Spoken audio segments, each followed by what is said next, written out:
Hello, good day to yous, and welcome back to our Horror RPG Fest. Tonight, we will be playing an Outcry. I looked at this game like a month ago, and I've since forgotten everything about it, so I have no idea what I'm getting into.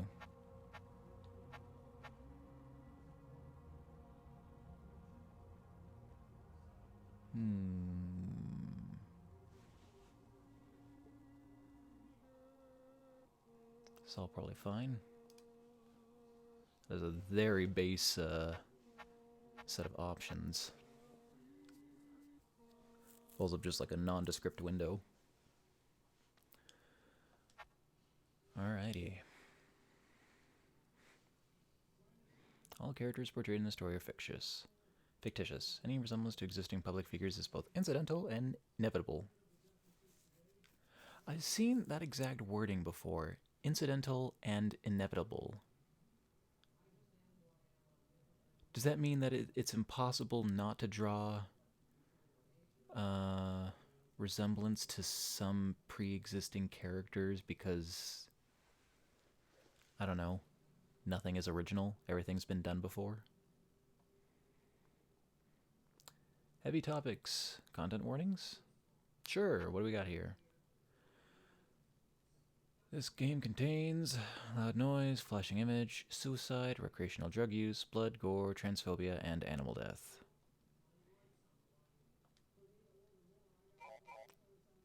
Define. At one instance in this game, a bird that behaves as a real-world animal is fatally harmed. This action is approved of by neither the narrative voice nor the protagonist and is explicitly described as an act of despicable violence.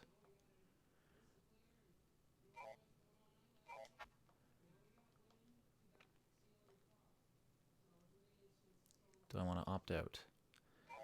No, let's view this game in all of its gruesome detail. Don't want to take away from its message. Please prioritize your mental and physical well-being over finishing or even playing this game. Wow, you really tackling some heavy subject matter, or have had bad experiences with games not disclosing before? Didn't want to be the person who ended up triggering somebody's trauma or phobia.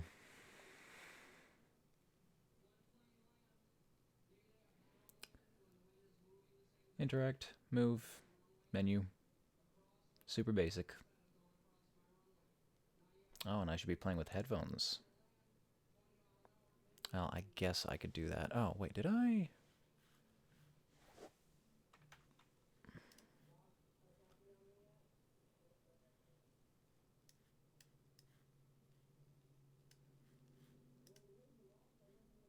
I don't know if the game's just that quiet or if it's not actually coming through. Move that over to the headphone.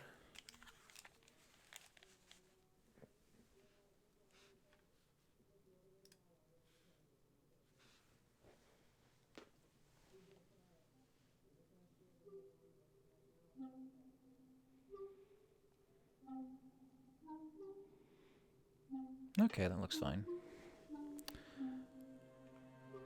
Might turn that down a little bit on my side, though. Distant bird calls welcome the night. An itch. No matter how far you walk, you never feel like you're there. Standing up from their chair, the unnamed tosses a book to the ground. The itch intensifies. They forget. They need to scratch what is in their chest. Man, you ever have that sensation to scratch at an itch that's below the skin and in the flesh, almost like bone deep? Fucking blows. It's just like no way to reach it. You'd have to, like, I don't know, massage enough of the flesh that you can reach down to the section that's actually itchy and stimulated. Shoes get pulled over their heels. A jacket wrapped around their shape. The door is opened. They emerge. Now they are almost in your hands. Almost.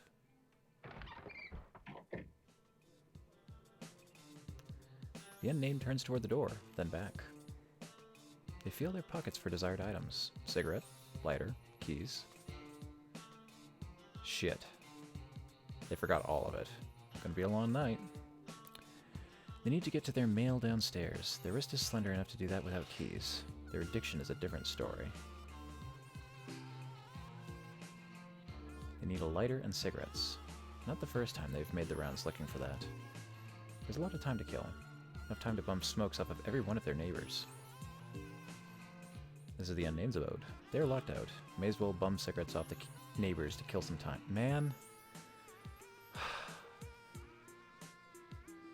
It's a good thing I basically always keep my keys and my wallet on me.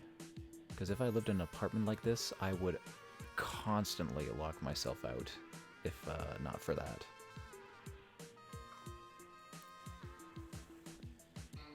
I do regularly have to run back to get my phone, though.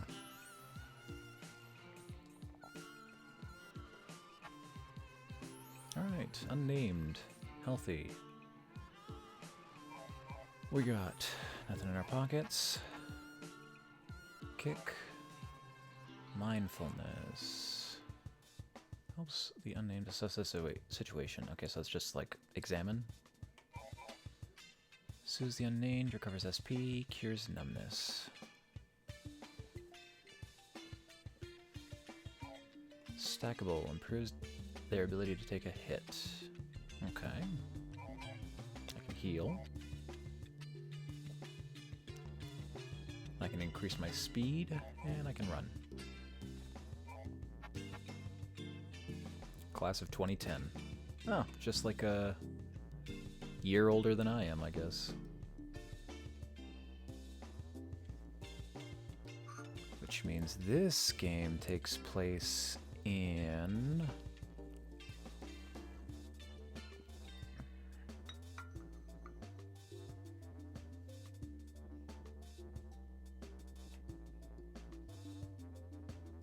(2018?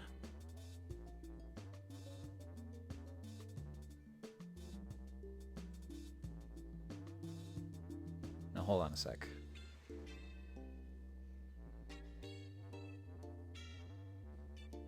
(2017). Okay, got teeth, resilience, memory, and heart rate for stats. Don't know what those do. Only true gift from the Unnamed's father, a trench coat. Their shirt, they're not taking it off.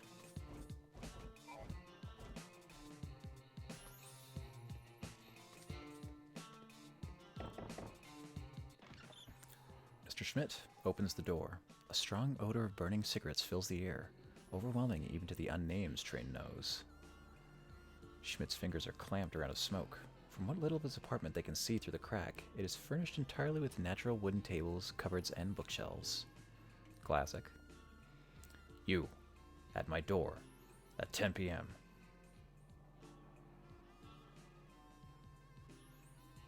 Yes, me at your door at 10 p.m. What do you want, boy? That's...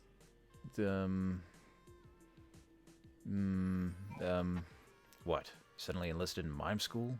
Feel trapped at all in a tiny box? Look, I know what it's like, being trapped. Body isn't what it used to be. Don't get out too much. But for Christ's sake, at least go to a cafe for a coffee and a smoke sometime. Will do you good. Does me good. Or, I don't know, start a hobby or something. If I can work with my hands on intricate model ships, well... Ah, never mind. You're just a fucking klutz. You could never create anything that intricate. Now leave me alone. The Unnamed sighs. Conversations with Schmidt typically don't go differently from this one. Maybe Mrs. Eisen will give them what they need. Or better yet, Anne. They hesitate. They don't think trying again would do them good. And Schmidt has punched them once before. Best to walk away.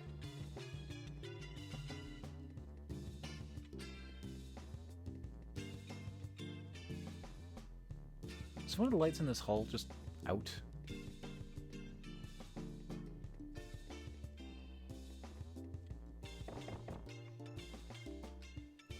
Miss Yilmaz? They think that was her name. Honestly speaking, she's probably the neighbor they know the least about. Their paths briefly cross from time to time, specifically when she is following her janitorial duties around the building. As the unnamed knocks, an exhausted voice calls, "I'll be right there." Soon, Miss Yildirim opens the door.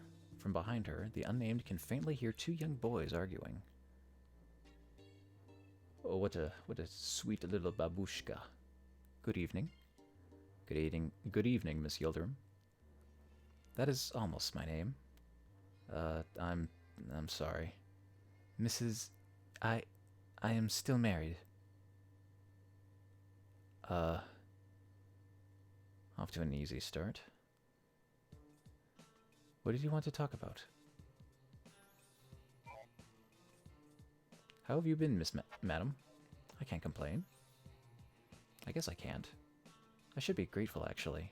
Working is hard, but living could be worse.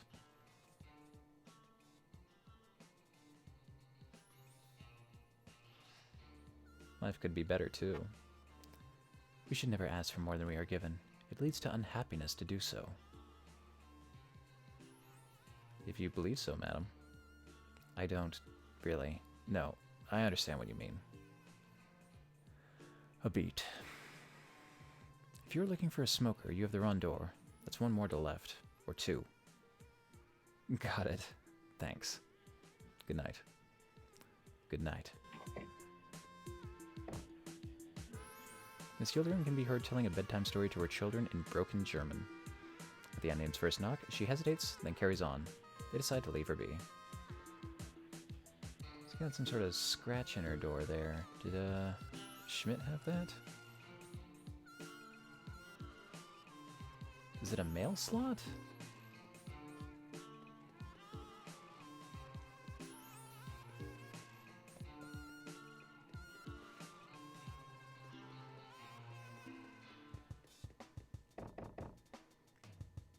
Behind a door refurbished and polished to a sheen lies a dreary hole swallowed by whitewashed walls that flicker in perpetual TV static.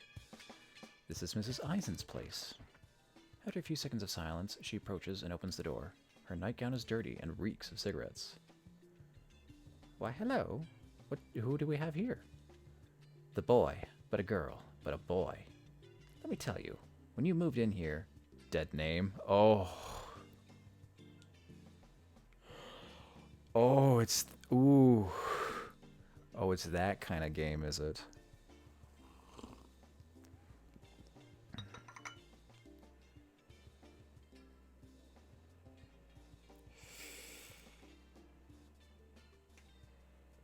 Oh, alright. You are half your current size. You are never going to be a girl like this. Let me tell you. Of course, Mrs. Eisen. I needed to ask, yes? You got a cigarette? Pardon, dear? I said, did I hear that right? Oh. Ha. You can not be serious, dear. Oh, no. I certainly do not have any handouts to give to somebody as you. I thought you and I were on friendly terms, and here you are asking me again for a gift, giving naught in return, ever. How wrong I was. Pray tell, dead name, when, remind me, vouch to clean up all those cigarettes you carelessly litter out our courtyard with. What else are there? Oh, jeez, she's rambling on. Clean up after you. Leave it for the old woman whose throat can scarcely. You consider yourself a reader and smart aleck, but oh, no, you're just an awful well I just want to say it. You'll never be a woman, my dear, that is certainly not, but oh, I'm afraid of fruitcake such as you. Any which way, I cannot give you even a single cigarette until you have paid me for the ones that you have already taken. I could certainly spare more if you were to go to the tobacconist for me. But oh dear, it closed 3 hours ago. You may just have to wait. Always a pleasure, Gertrude. Quite the opposite, dear. Pull your damn weight soon. And for heaven's sake, eat less. Good night, Mrs. Eisen. Pardon? I said good night, Mrs. Eisen. That is Miss to you.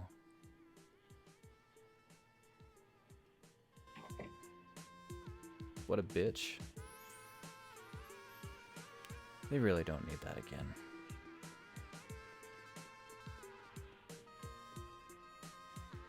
The unnamed quietly smiles to themselves before their knuckle meets the door of their friend. Oh god, who? Coming! They sway back and forth on their heels, waiting for one Anne Pio, romance novelist and self-proclaimed poet extraordinaire. And here she is. 'Tis I, your gal pal. Hi, Anne. How you doing, girlfriend? Haven't seen you leave your apartment for anything but a smoke this past week. Can't be healthy. Oh, I see. Well, you'll have to bear with my pleasantries first, while they're hot. How are you?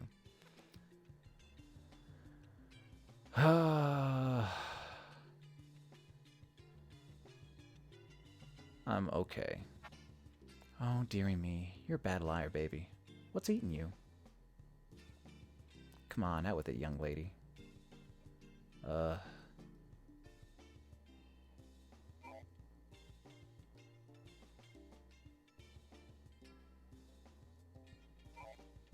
locked myself out.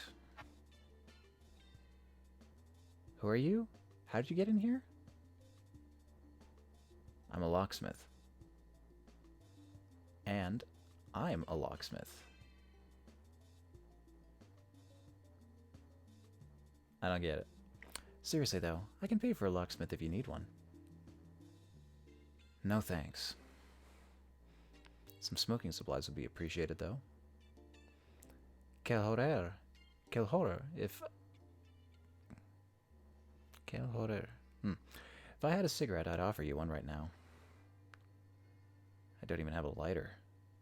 Oh, baby, I got a veritable million of those. Suit yourself. Which one do you want? Bride? Skull?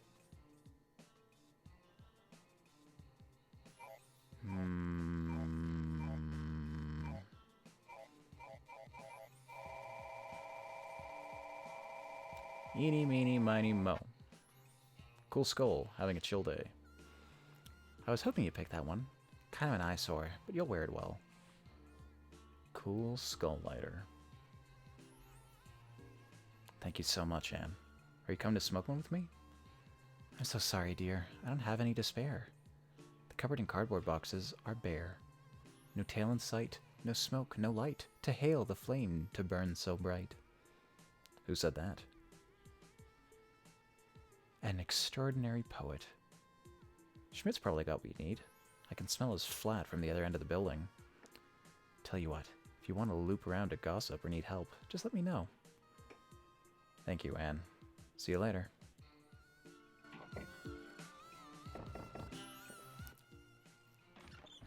Oh? Ho. Ho. What's the word on the hallway?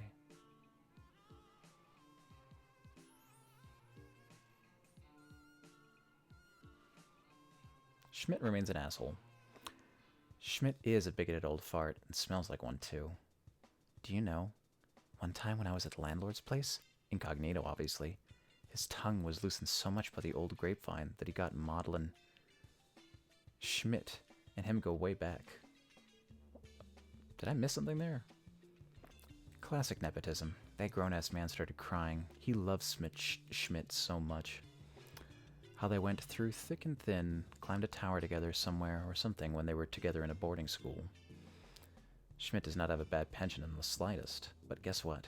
The rent-taker lets him live here for free. Sure sings a different tune whenever it comes to Esma or, well, you.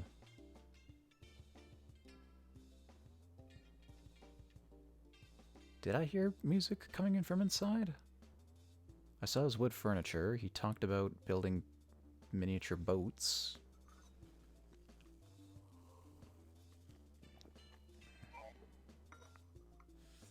Not sure I don't like either of these statements. Oh yeah, sounds like him.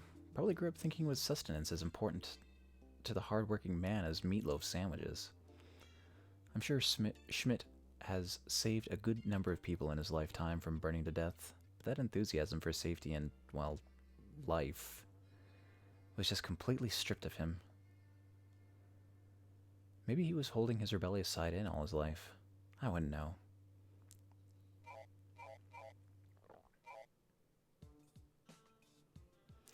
And yeah, Gertrude's big bitch. I concur. I hope death takes her soon.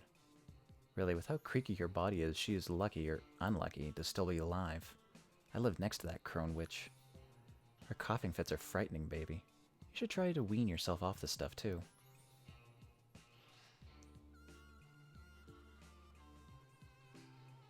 Too stressed. Not an excuse. If I can do it, so can you. Let my nagging be your motivator. Either way, Eisen still has her wits about her. Make no mistake. You must have noticed that she can twist anything you say into an affront.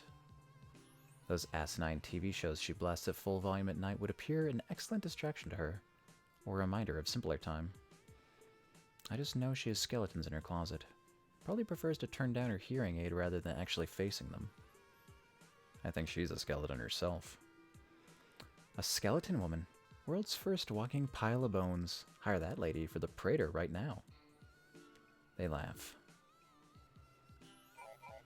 How are you? Oh dear. You do know I want to gossip with you precisely to forget myself, right?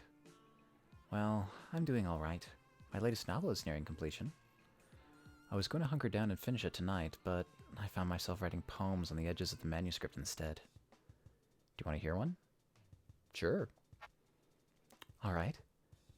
A light in disguises from gray-feathered blazes, unnerving that hands are so blue and so dead. Handprints on bodies move mountains on skin beds, dazes from drugs, haze through gazes, distressed. Can bad perforations yet be made to get wet? Inlocked in skull heads, membranes and car lanes. Keys made of brass shot from iron gone hot. Does anything in this life even matter? One might say yes, but I say it does not. Let's move on, okay, baby? Yeah. Do I have to exhaust this, or just say, no, I don't want to listen to another poem? Yildirim anxious. She has reason to be. Her husband has been taking a long time on that business trip of his. It's horrible to think about, but wherever he's gone, whatever he does now, he's not sending her back any money. Esma really adored Sinan too, and I think she's struggling a lot with the loneliness. When you loved somebody who doesn't, showed that he didn't fucking deserve it, it makes you anxious around people. Either way, she is good at heart. I will vouch for her to the ends of the world. Oh, okay, I can just back out. I think I'm all gossiped out. Alright, baby. Feel free to come back if you forget anything. See you soon. As far as the unnamed knows, apartment number 4 is empty.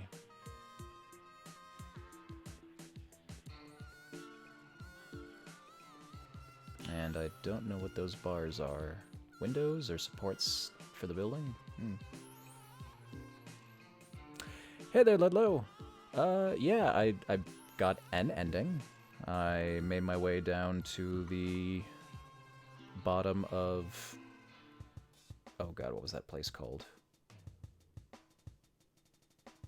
Got to the bottom of the Golden City and beat up the people who were waiting for me there, and then I went to the Void and got ending D.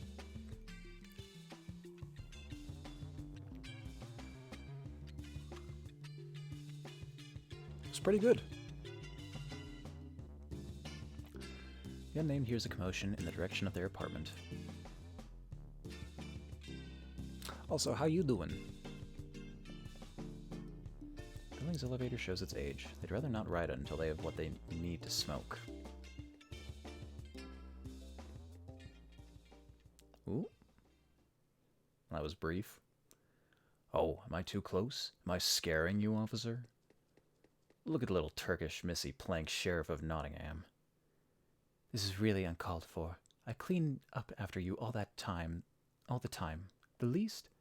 Heh, don't act like you're anything more than a spineless doormat. Horst, what's your... That's right. You'd smoke indoors too if you could. You're just too weak to try. Frankly speaking, Miss Yildirim, cleaning up after a man is just what you'd be best suited to. God, what a chauvinist. Schmidt tosses a lit cigarette on the ground. Come on. Get on it. No. Feh. No? Yes, I mean, no. I'm not going to stand this abuse just because my children were a little... rambunctious? Try a whole fucking dump truck of noise. Bro, that's just how kids be. There's nothing you can do about it. It's just a little hot ash. How hard could it be for you to do as you're told? No. Go back inside. Or do you want me to call up your dear employer for you to make you do it? Heh. Clean it up. Yeesh. The unnamed stands frozen. The reverberations... Oh, jeez. This coffee is making my mouth dry. But it's just so damn good. The reverberations of Schmidt's voice are heard through the halls of the building. Unignorable, yet nobody is complaining or doing anything.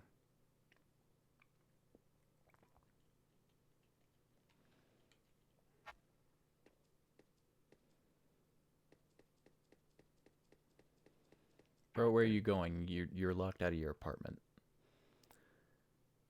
There we go. That's what I thought. Barely contained crying is audible. If your children make another peep out of... You're out of here. Mark my fucking words. Oh, look. You're here. You want something?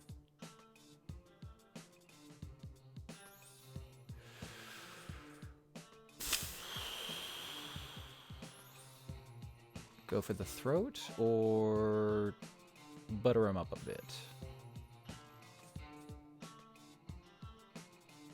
Go for the throat. Failed to ask before, but, may I have a cigarette? Sure, little man. Have a whole pack. Knock yourself unconscious on that sweet, sweet perfume. You know my cigarettes are self-rolled. I buy the tobacco from overseas. You'd better fucking appreciate it. And also, fall unconscious and sleep. And quit disturbing me while I'm building model ships. Is this really okay? Yeah, sure. I roll like 100 of them a day. Knock yourself out. When you don't have to pay for rent, yeah, I guess you can spend a lot of money on foreign tobacco. Are they strong? Fuck. Little buddy, they sure are. They'll knock the wind out of you. Now go have a pleasant smoke and then scoot off the fuck to bed. Make no more noise. That won't be possible. Lock myself out. Ooh, long night ahead, huh? Well, don't come crying to me about it.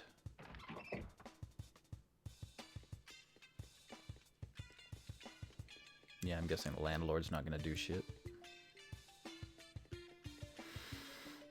The stairs? As a smoker? Unless I'm just going out to a balcony one floor down. Don't even know what floor I live on. Building bulletin board. There are 4 notices. Which will they examine? Delivery drivers. PSA lights not working. PSA no fire extinguishers. Rent is overdue for... Worry about that one after I've had my smoke. Lights not working? Dear concerned resident, I have received your notice regarding the wiring of the halls and its present incapacitation. It was heard loud and clear. From henceforth, rent will be doubled so as to account for my being required by your request to save up for a complete electrical overhaul of this building. That's... no. This house is from the 1930s. Its wiring is irreparably obsolete. It lies outside my power to fix it. Unless you feel a personal responsibility to right this wrong, I suggest you bring a flashlight with you at night or move out. I'm very sorry for your inconvenience. Regards, the landlord. Fire extinguishers? Dear concerned resident, while I harbor some measure of goodwill towards those distressed by the darkness of these halls, I do not recognize your complaint at all. The notion that this building, or any building in the inner city at all, could catch fire is preposterous. I suggest that, as your worry of your perishing in a fire is so great, you purchase your own personal extinguisher, maintain it regularly, and stop smoking in your abode. Honestly, those are all fair, but that doesn't excuse you from not meeting building codes. There only ever is fire where there is smoke, and he who is guilty prefers to point at his fellow man. I'm very sorry for your inconvenience. Regards, the landlord. Notice for delivery drivers. Dear post-doc delivery drivers. This fine building's door numbers start at the top and end at the bottom. The lower the apartment number, the further upstairs it is.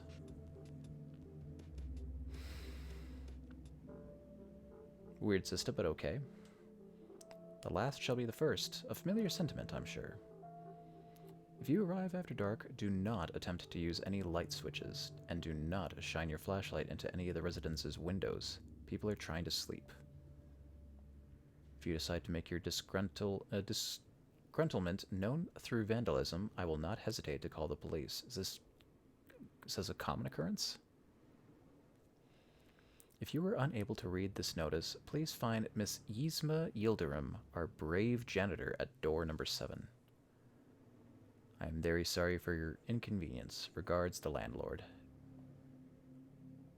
There's a notice in Turkish, written with a careful blue cursive posted underneath. Yon tarifin itasin olursa dair 7 gelin. Kole gelsin. Time to find out what the hell that means.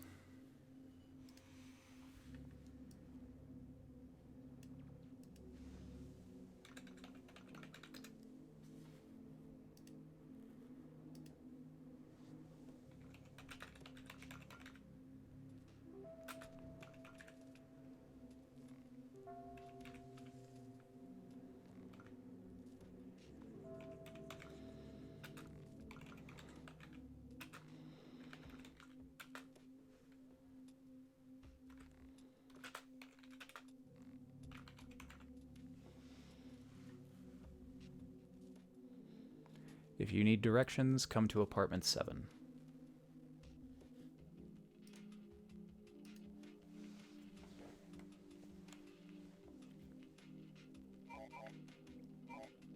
Alright, time to check it out. Korber, G, Burnoff F, Steinschaden A, Yildirim E. Make a payment immediately to obviate the need for legal action and eviction. I too need to make a living. I'm very sorry for this inconvenience. Regards, the landlord. It's like a verbal tick almost that they have to end every statement that way. The unnamed slides their hands into the mail slot. You can feel a small sheet of paper. They catch it between their fingers and pull it out. Package arrived whilst they were sleeping. Due to occupant absence, it was left at the front door of the building. Oh no. The Vienna City Belt. A place of restriction, the constriction of tenant belts, and cheap liquor served to hungry heads. People pass here only ever to get through or buy. The unnamed should know. Their package is not before the main entrance, but there's something suspicious lying in the road they should look at. Getting run over by like a million cars. Stole. Per. Steen. Stumbling block. Substantive. A figurative hurdle to somebody's thoughts, causing them to fail. An art piece by artist Gunter Demnig. Inscribed here are the names of people killed by a force of hate. Here lived a name, a human being, a person, a specificity, a span of time in history. Institutionalized or fled, then caught by the Nazis and murdered. Killed on a specific date. Not the only one on that day. In a specific place designed for killing. Their absence is palpable here with this memorial, one among thousands. Oh, I'm doing pretty well. How about you?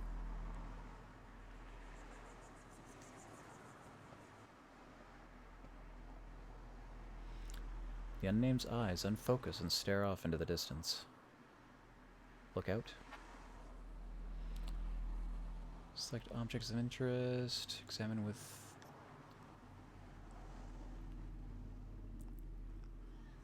Examine yellow, blue for more to see. There's a piece of paper stuck to the asphalt, pressed deep into its rough shape by relentless tires. Looks like a page from a book. Oh no.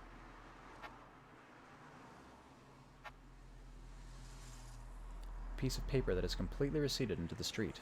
Dust to dust.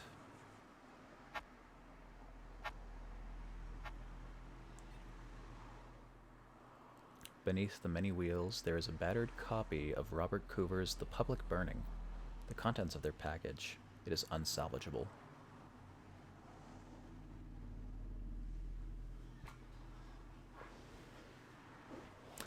Plain Origins, not F or F sharp, whatever the title of that game is. Fucking hell. I really need a cigarette. Not here, though. In the courtyard, shielded from the noise. The unnamed wishes a car just took the damn thing with it already. Ugh. Not a very flattering picture. The Austrian right-wing party advertises full force in this district of the city. Like spores, these political advertisements sow the Cheshire Man's smile into the brains of the despondent. His eyes an unnatural steel blue, his features photoshopped to eternal youth. Every so often, the unnamed will linger before one of these posters and examine it. They always contain these strong slogans in inexorable letters, statements like, "Our money for our people, no livelihood for foreigners."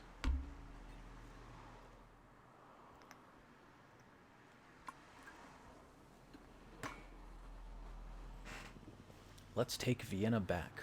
Your foreign neighbor isn't safe. Against lies and corruption, we, it will soon turn out, are plenty corrupt ourselves. Vote the Freedom Party's Sebastian Schrey for Chancellor 2017. You would think this might polarize, but the unnamed still isn't sure what the AFP stands for exactly.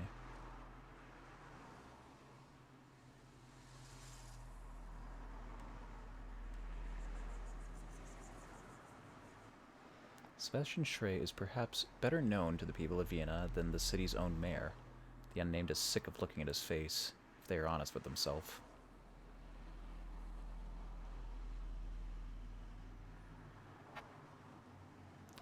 Looking at the stunted tree in the station shade, the unnamed is reminded of their old therapist. His office, even now, is just a couple paces from their apartment. At one point last year, before the unnamed would switch to someone different, that therapist gave them the task of drawing a tree. So they did, and had it in their result. The response they got was, "That's it?" They felt a little alienated from their therapist in that moment. It seemed almost like he wasn't assessing the milieu of the tree, the actual point to the therapeutic exercise, but their lack of art skills. Soon thereafter, other pieces would slot into place. The heated discussions on therapy time about whether fixing bikes and computers counts as art.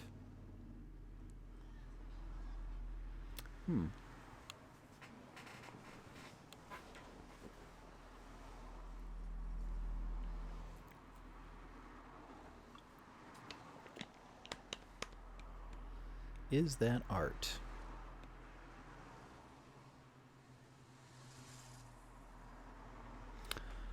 Art should be a form of expression or a statement or transformative, I would think. You're technically transforming a broken object into something else. But I'm not sure if that's the same.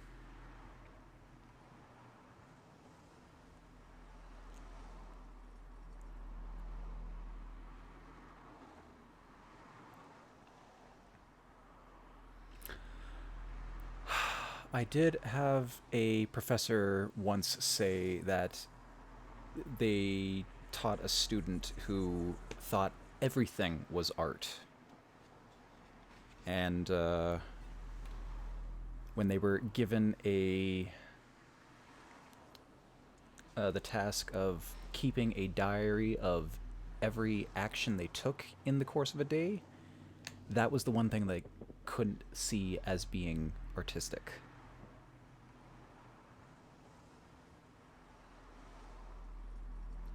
Still strikes me as like a very funny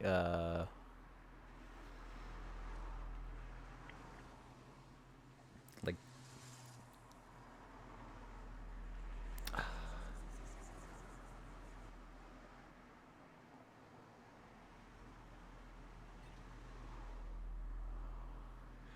it strikes me as odd that that would be the thing that they draw the line on. His obsession with keeping the unnamed a smoker. It's just what artists do, etc.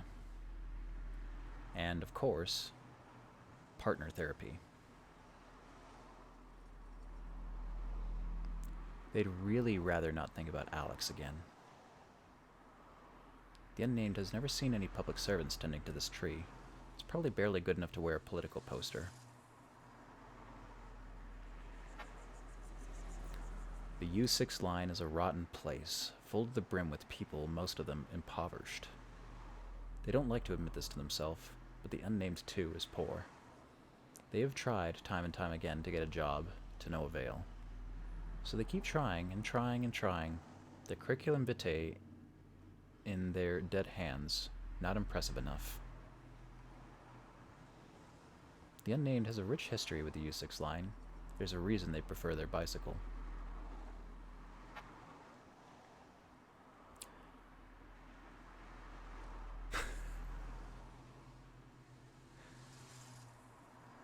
Do you just have the ability to pick up anything in your environment and throw it at enemies? Or was it, like, coded in pick up this item and throw it at stuff? Cars speed by, all going the same direction, further and further down the bend of the city belt. The odd police and ambulance blare their way past the unnamed.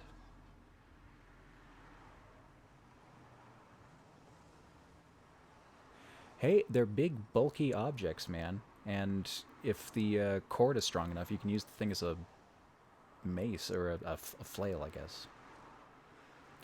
One time, about 2 years ago, the unnamed had made a decision. They would go into the road and become a windshield passenger, like a bird or a bug. Yes, like a bug. At 1 a.m., they set their first step onto the tire-flattened asphalt. The day's fading heat warmed their shoes. No cars came for a few minutes. Traffic lights had changed. Yet soon, their approach turned imminent. For a moment, the unnamed did not care. It brought to mind the light at the end of the proverbial tunnel.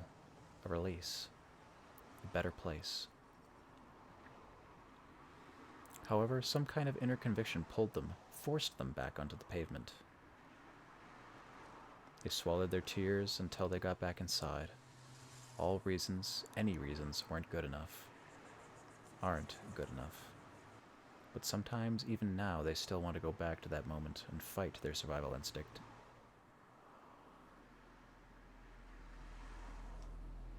The noise of the city belt is ever present.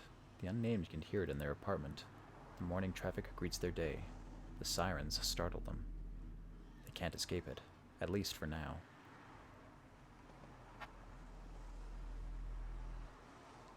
So here you, stand. Is it really you? So many plasters slapped onto your skin, So many stamps pressed into your mind shape declaring you no longer a danger to yourself. Pasted on scars, faded. Is this the real you? Blending into the tone of your skin, they may as well be written on your body. But they are square little liars handed to you on sheets of paper, for with their multiplicity, they reveal their ineffectualness to you. What people don't know is that the human mind, your mind, is like a home. A barrage of never-ending chores. Socializing is a chore. Exercising is a chore. Shaving is a chore. Washing your body is a chore. Putting clothes on is a chore. Eating is a chore. Drinking is a chore. Waking is a chore. But without even one of these, you get worse. They get worse. Their dysphoria screams with entitlement of a sensory perfection and social acknowledgement that they cannot attain. And soon, they cast this thought aside. No more.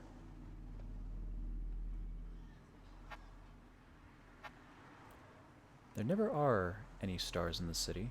It's never dark, but never quite bright either. They miss them. Starlet. As much as they like the stars, that is a nickname that can stay in the past to rot.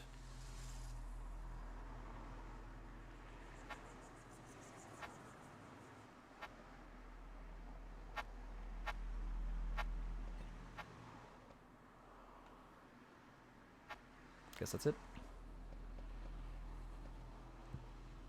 The graffiti on the wall says something to the effect of, "The rent here is shit." The unnamed agrees.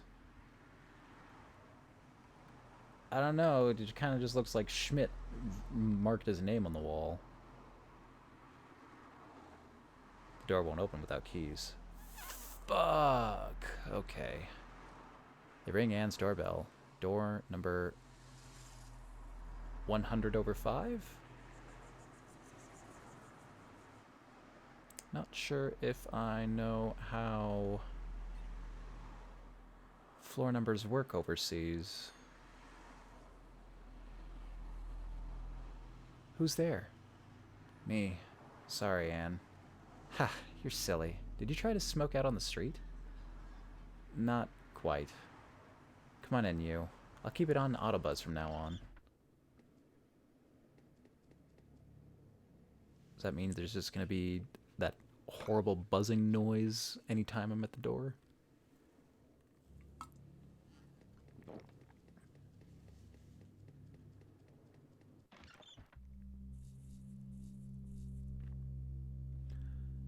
Out in the fresh city air, car fume is dampened by the apartment walls that encircle them.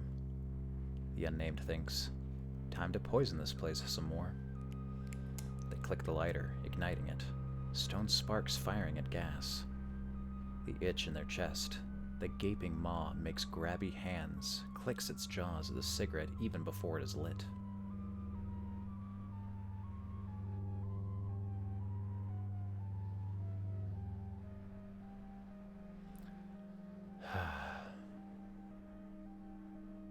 The unnamed feels like they can focus a lot better now. Their mind has traveled out of their body, like a carbon monoxide copy of them was sent to a safe place. Saved. I saved the game by, taking a drag? Okay. 15 cigarettes. 15 slots. Both diminished by 1. They'd better make the most of that.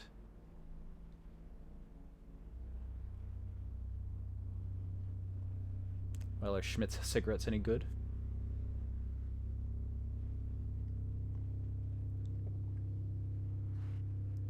Damn, he even rolled his own filters.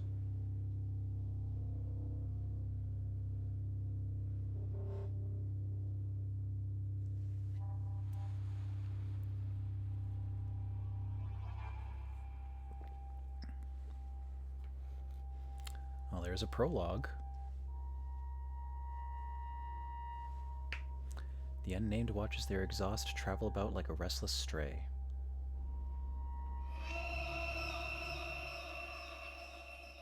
They snap out of their nicotine stupor, as the sound of a distant outcry is carried to them. Oh boy, time for the visions. Its reverberations are felt far and wide, amplified by the surrounding walls.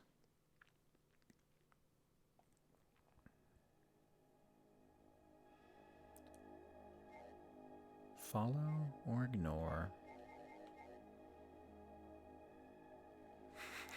Can I just ignore them, go back into my apartment, and end the game? I'll follow them for now.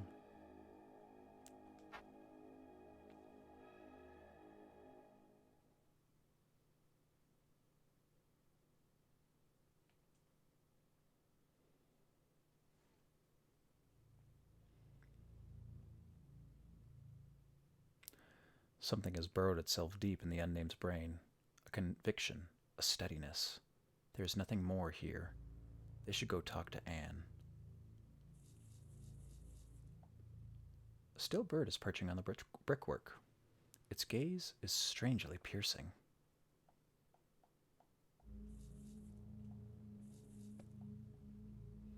Anne's city bike. She brings her groceries home with it. They believe this bike belongs to a kid that lives here.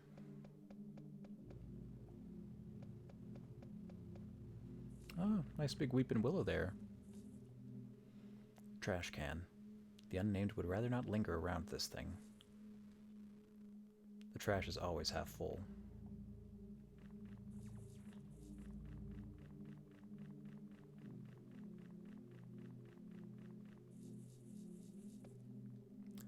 The unnamed's bike.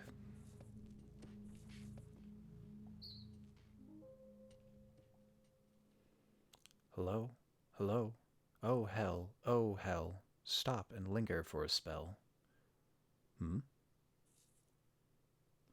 Well, never mind. Never mind, the never mind. Blithe indifference is unkind. Nameless see the birdness he on the bricks, on the bricks. What? What the fuck? Nameless better suck it up. Questions asked from birdness's maw. Is this not the final straw? Should this not be well explained?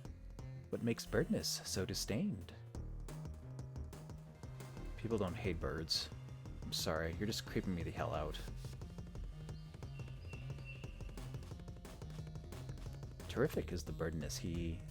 Think again, pray for thee. Terrific birdness?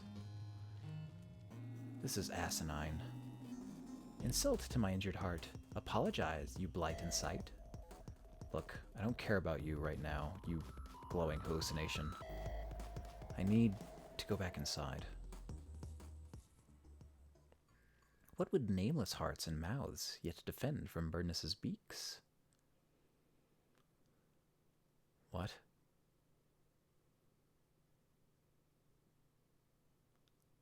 KKKK. Are you threatening me? Did you or did you not follow an outcry? I did. Then, get KKK. The bricks upon which the bird was sat. Reminiscing more deeply, they remember that these bricks were supposed to be used to build an amphitheater in the courtyard. This never came to pass, and the unspent stone remained, and mossed and rotted.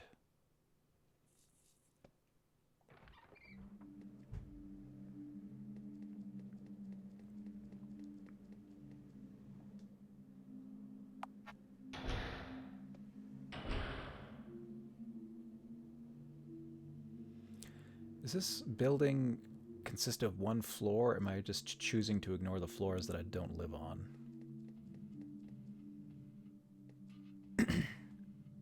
Oh, I guess I should go talk to Anne.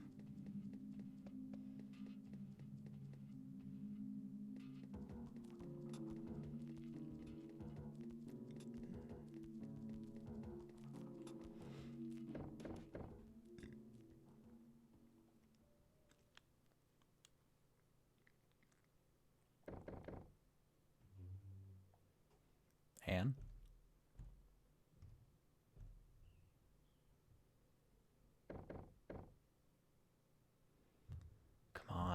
Please.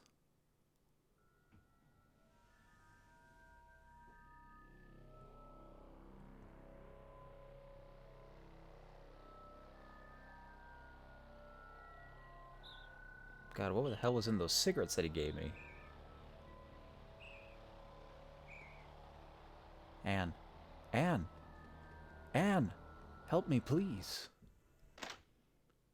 For the love of goodness, baby. I'm in the middle of writing that bastard of a smut book. What gives? Oh, God. Is everything all right, baby? What happened? Can you call me a locksmith, please, Anne? Oh, darling, of course. You should have said you needed one sooner. Ah, poor baby, all alone in the cold and dark. Anne pinches their cheek. Hey, come on in. I got some writer's block solvent open, so feel free to have a slip as well. We'll warm you up.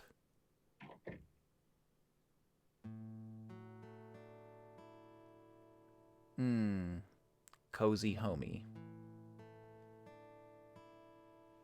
Come on, have a seat. What's your poison?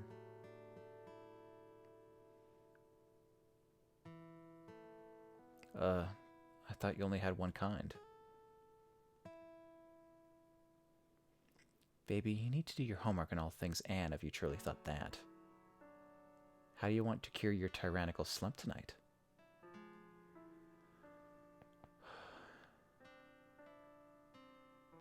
Martini. What, am I like a souse going to a bar to explain their woes?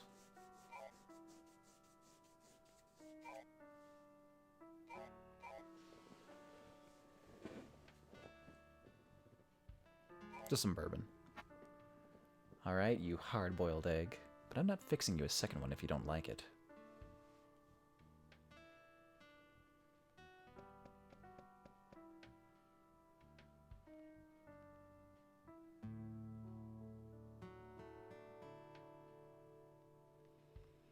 So, tell me, what's eating you?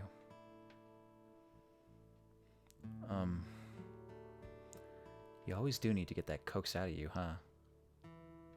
Come on, have your first sip of the truth serum. It might help.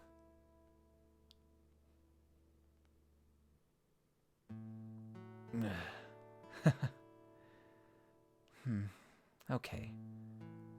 Well, baby, let me ask again. What's eating you? I'm scared for my mental health. Oh dear. Baby, it's a good thing you came to me.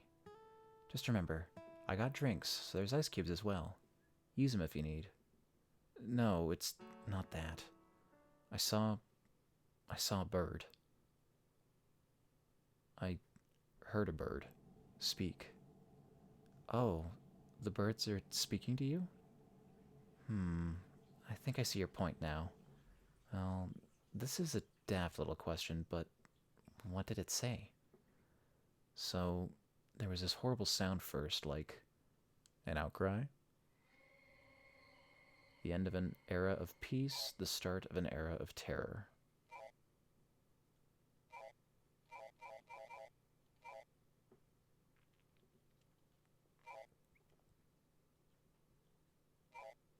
I don't think we're really in an era of peace.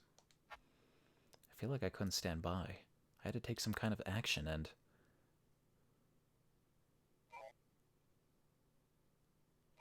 I resolved to do so.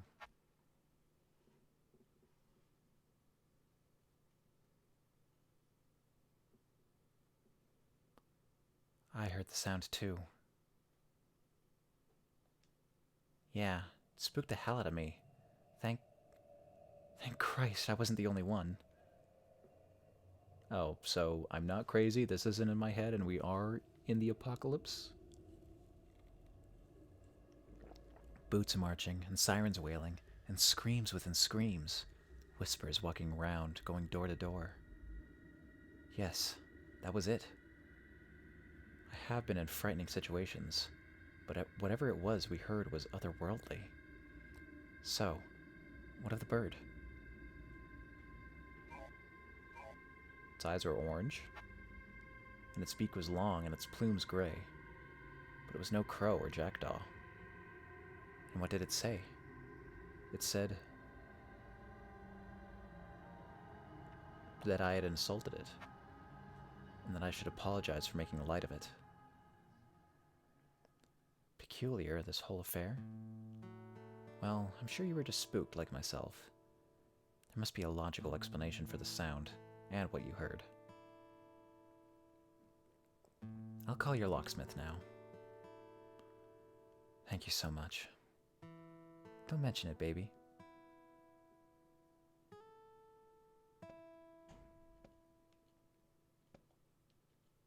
A sandwich Anne made for the unnamed, mostly made of leftover ratatouille and some brie.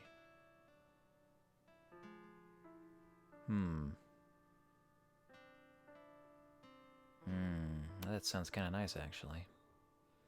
It's very filling. They couldn't finish it. Anne's reading chair. A spiraling pattern is indented into the table wood, covered in a smooth, colorful ceramic glaze. Anne's sewing machine. She's long since given up trying to buy off the rack.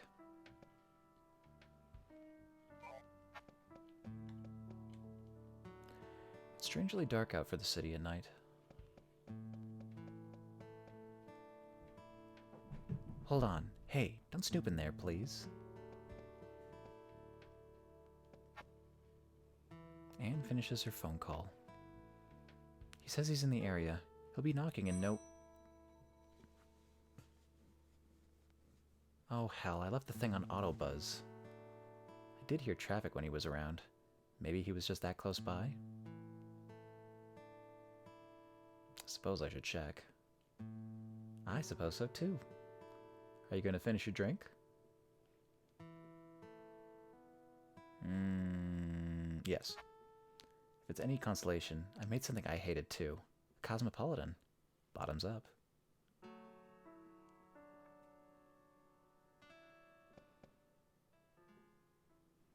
Hey, you? Yeah? Whatever is happening, I think rest will do you lots of good tonight. Sleep well, little one. Thank you, Anne. Be safe.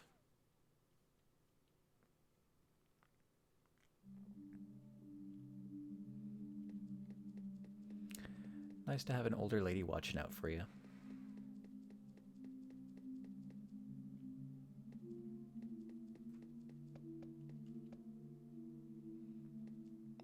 Oh, is the locksmith already at my door? In the moment of most choices, you don't realize you're making one. Little dominoes tumble, gears click into place, and much, much later, you see what changed. You've chosen for the unnamed, knowing that their choice is all they are. Keep watching your diorama. Keep playing with your doll.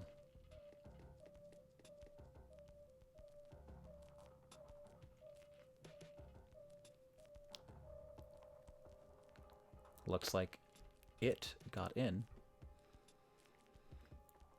Huh. Wait. Is my door? No. No, I'm sure it's just the locksmith. Not Alex. I'm sure.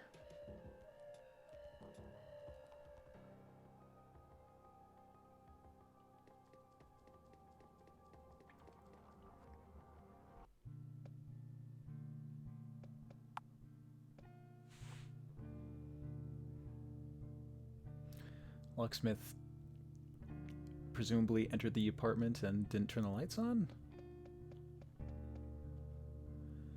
The unnamed's laptop, a piece of shit in a half-broken limbo, held together with technical know-how alone. They really need a new one, but can't really save up sufficiently to get one. Rent is more important. Sometimes they wonder what it would be like to still get Christmas gifts from family.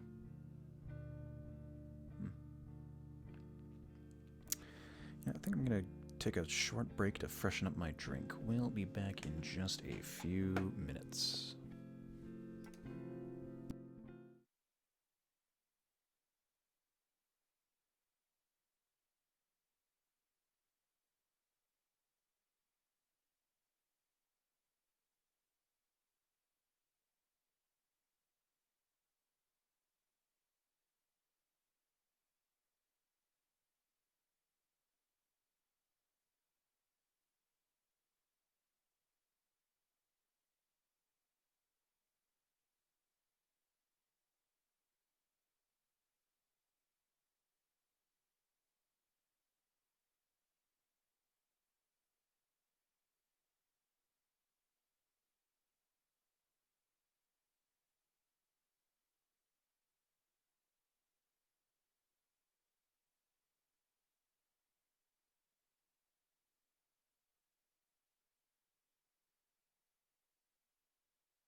And we are back.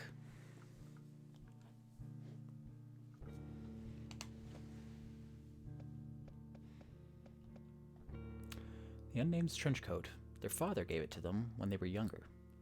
It's only come to fit more loosely on them. There is a quote from someone somewhere that suddenly flashes in the Unname's mind. Maybe his suit has taken control of his brain. The loudspeaker. They just got home. Definitely not heading out again tonight.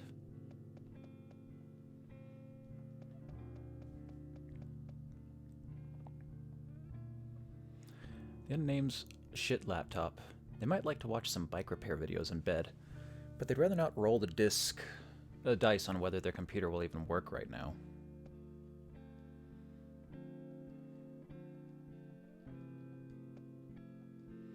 Their fridge opens against the kitchen counter, meaning they have to walk around its door to get the food they're preparing out of it. Isn't it possible to swap which side of the fridge your door hinges on a lot of models? It is a minor annoyance, nothing more, but it is one among many in this apartment. The Unnamed chooses to joke about it. There's nothing else they really can do. The fridge is nearly empty. They've had to learn how to make do with a lot less food over time. It's a tight squeeze between the oven door and the adjacent cupboard.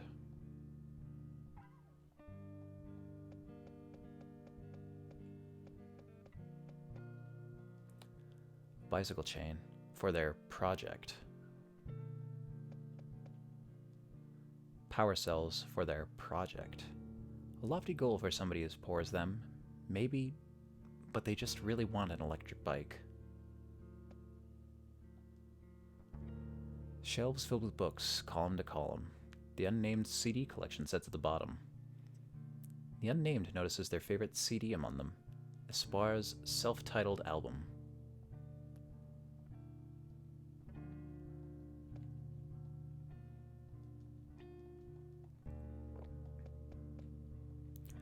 They left the complete plays of Bertolt Brecht on the ground earlier. The Unnamed is too tired right now to put this heavy book back on the shelf. This chair was acquired a year ago. They terrorized the entire U6 line getting it home, but it was free. Free is all they can afford these days. They didn't have a car or friends that could have helped to get the chair home, so they dragged it all the way from Am Schwapfer here, alone.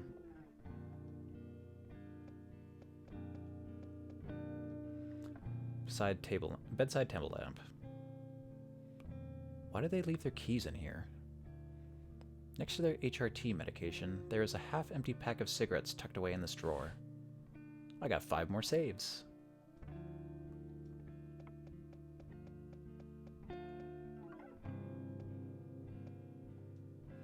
The toilet. Nothing confronts the Unnamed more inevitably with their twig-like shape than showers. Dysphoria gnaws at them as they get clean. Though this has recently changed for the better, it's still not easy.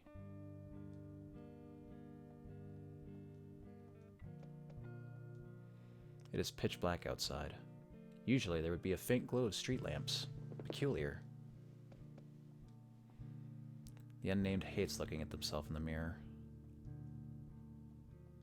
Gradually, with every gaze cast upon their shape, their physical dysphoria worsens. For looking closely, they notice cheekbones and jawlines and misplaced freckles, and crooked noses and glossy eyes and long lashes, and tears in their eyes. The Unnamed hates looking at themselves in the mirror.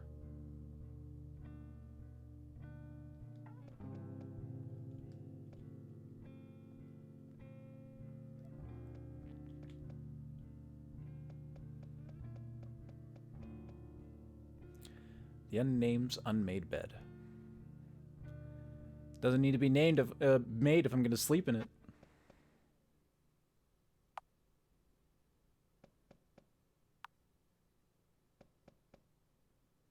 Well, you just flip the radio on or something? Yeah. Oh, God, didn't even take your pants or your socks off? KKK. Yield. I have been to inform the Austrian yielding to force. KKK? Their beating wings overshadow all.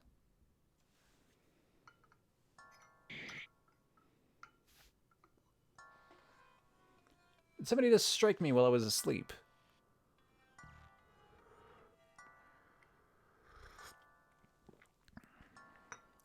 The unnamed was wounded in their sleep.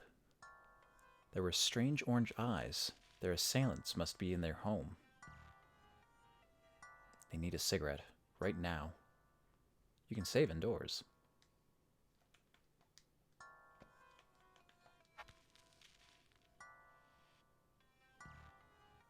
Well, it says I've sustained a wound, but I don't see any damage.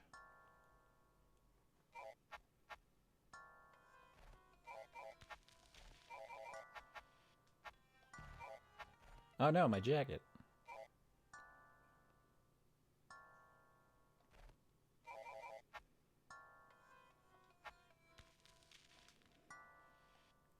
Stop for a smoke. Now, they said there were 15 saves, but I don't really see anything here.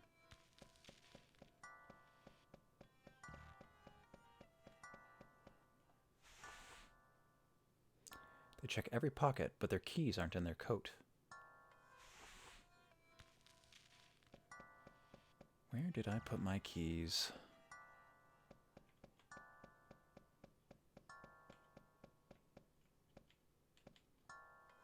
On the lowest shelf, nestled in the nighttime shade of book columns, a bird sleeps.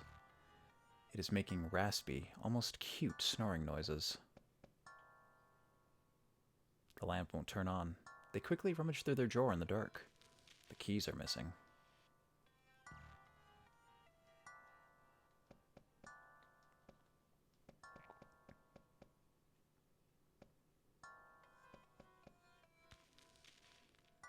What is that in the shower? The unnamed doesn't remember wringing a mop out in here. They don't want to fight. A bird was hiding in their shower. It attacks the unnamed. Use your defensive skills liberally. If you decide to fight, do so only if you are confident the unnamed can overwhelm their foes. A fight can turn ugly in seconds. Use first aid when you're wounded. Breathe to replenish skill points. Brace yourself for an incoming attack. Prepare to act faster. Be safe.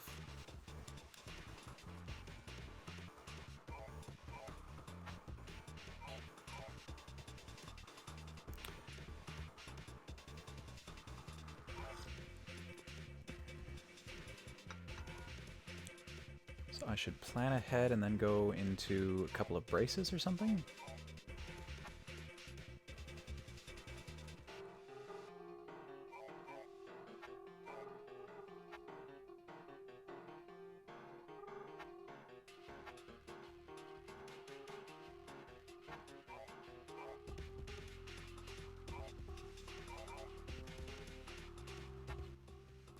The unnamed practices mindfulness and finds an answer. What stands before them is a shrike, a carnivorous bird of the family Lanidae. A butcher bird that was taking a shower. 44 stability. Hard to hit, easier to run away from, easy to kill on its own. Ow.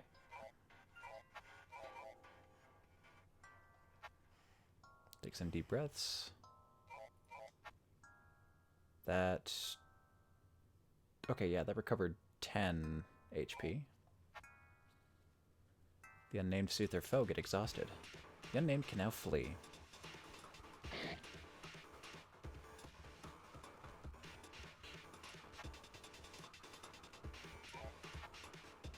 The bird shrieks angrily, but its scramble to catch them is futile.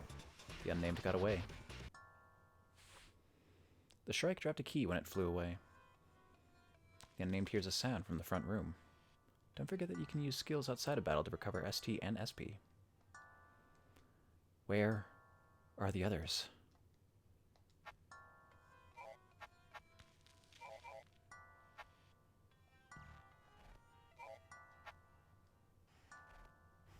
Okay, so I can just heal to full outside of battles? So I don't see any limitation on using first aid and deep breath.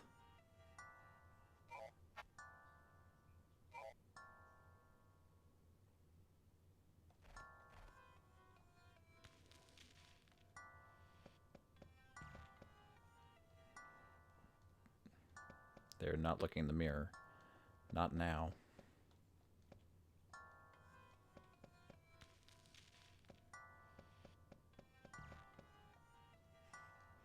Let sleeping birds lie, for the unnamed's good. A bird lies under the bed. It squawks and screeches at the unnamed, flailing. It is obviously stuck.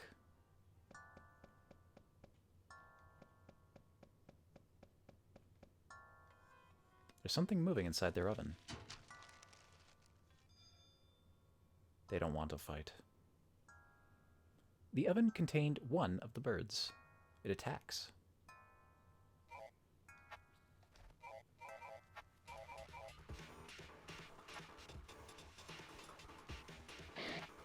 Now.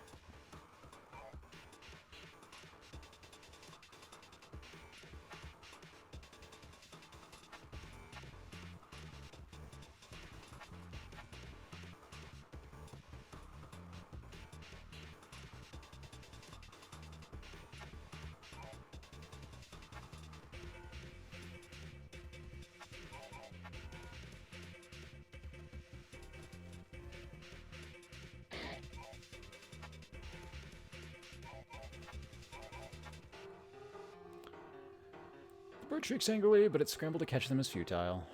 Got away. The shrike dropped a key. The unnamed thinks they hear a sound from behind them.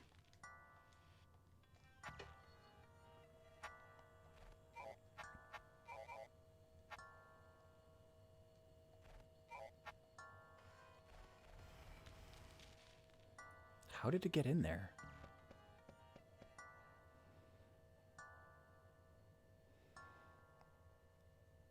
I could lift the coat, or I could smoke before I lift this coat, but meh.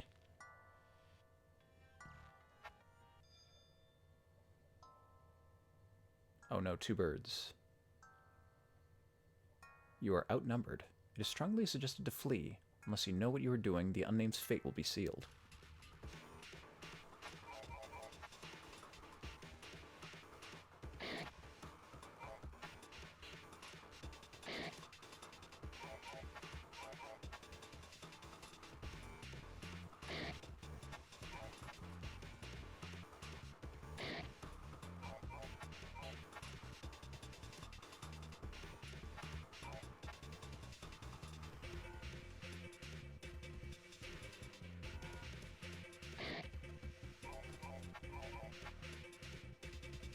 The birds try to pull them away, but they are faster. Without thinking, they force open the door, their jacket in hand.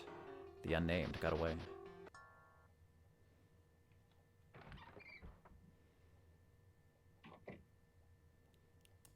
Yeah, that could have been worse. Okay, it might be worse.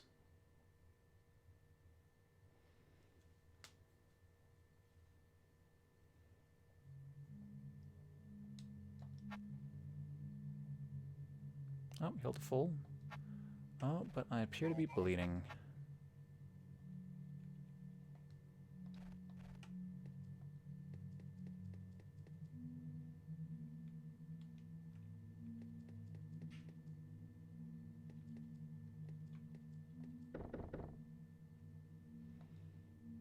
Mr. Schmidt. Mr. Schmidt, please let me in. The unnamed knocks. They can feel blood trickle down from the wound on their forehead onto their brow. There's a brief pause. Then Schmidt opens. Holy, it's you again. What the fuck are you doing, boy? It's even later now, you pest. A strange heat pushes against the unnamed from inside Schmidt's apartment. What was it I told you? Oh yeah, something about going the fuck to bed.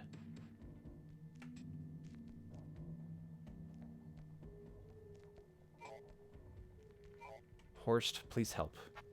Look, boy, I'm a little busy here, okay? Something urgent has come up. I seriously don't have time to wipe your ass for you, okay, you child? You go back in your apartment, obviously. So get lost. I'm injured. The unnamed points weakly to the tear in their head. Schmidt isn't paying attention. Sweet Mary, you baby. Surely you have your own first aid kit. Be a fucking adult for once in your life and pat yourself up. What happened, even? You slipped in the shower? No, I was attacked. Well, boy, then I guess you should have been a bit more of a man, huh? Don't knock again. I need to fix this fast. They need to save their energy right now, and Schmidt is not worth the effort.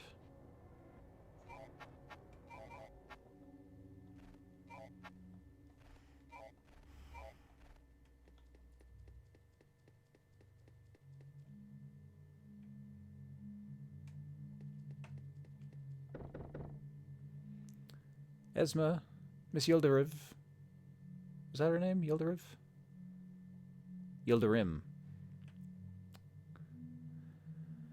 It's worth a shot. Quick, weak steps pitter-patter towards the door, and she opens. I am sorry. I know you are a lonely young man, but I have work tomorrow. I cannot stay awake longer. Sorry. She doesn't appear to notice the unnamed's injury. Too tired, perhaps. I'm injured. Oh dear. I do not know first aid and have no bandages to stop bleeding like this. Can you make it to Anne's? Yeah, I guess I'll have to. I see.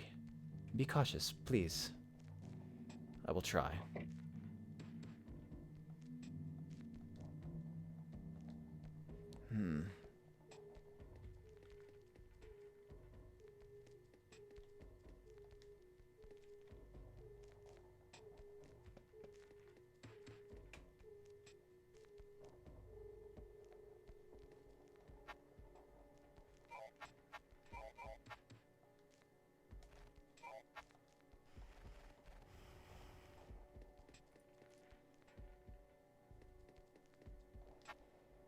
Oh, the bleeding's hurting my SP as well.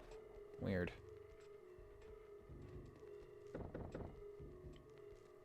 The last resort, Eisen's place. It barely feels worth it, but they can't be sure if they'll make it to Anne's. She takes a while to open the door. Longer than usual. God in heaven. I cannot deal with you right now, dead name. I'm bleeding, Gertrude.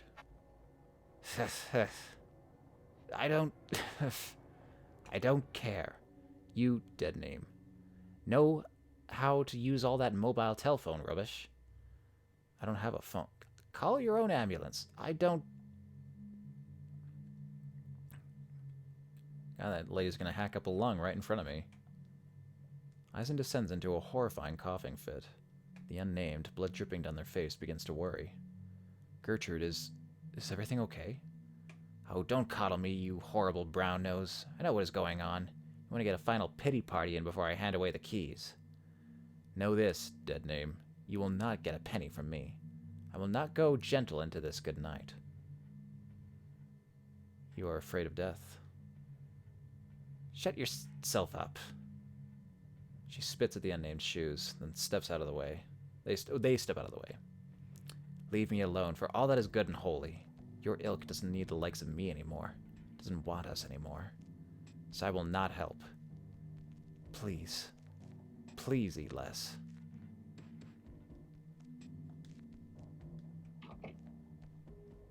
Eisen's cough frighteningly escalates behind the closed door. The unnamed tries the handle, to no avail. It ends. The unnamed feels dizzy. They should move on.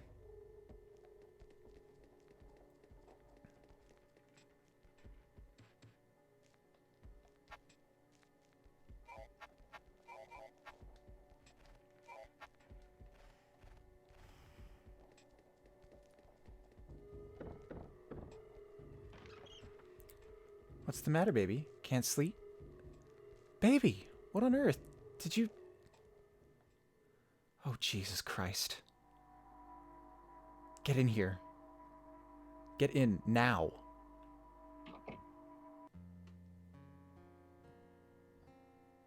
That should do it.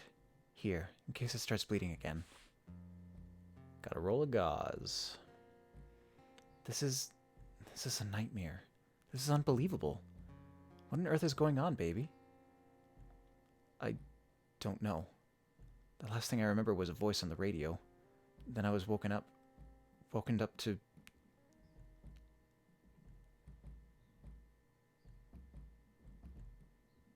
this.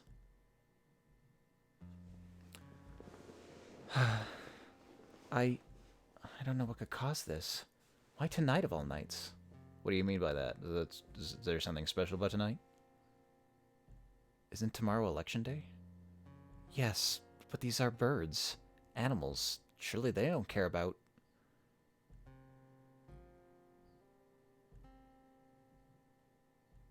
Are we sure these are birds?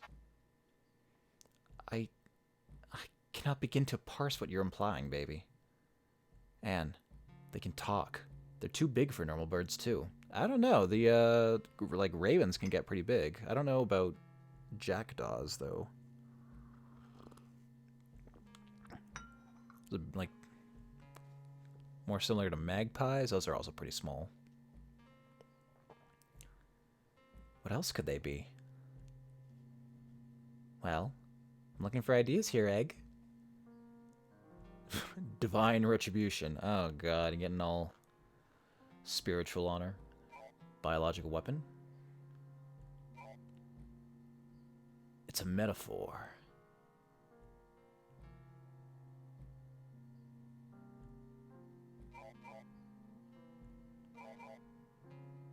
The poet might appreciate that, but I don't think she'd take me seriously. Although I don't think she'll take either of these seriously either.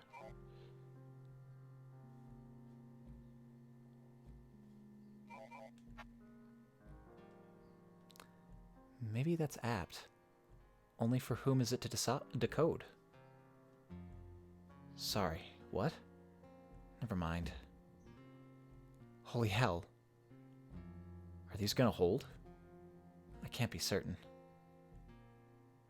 Baby, please don't despair. A beat.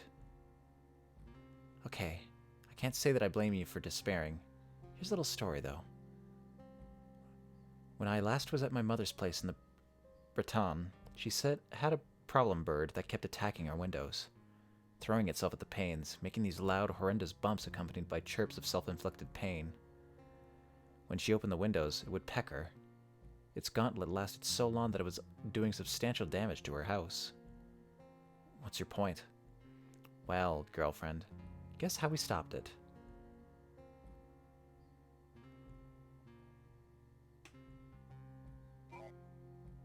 Animal control?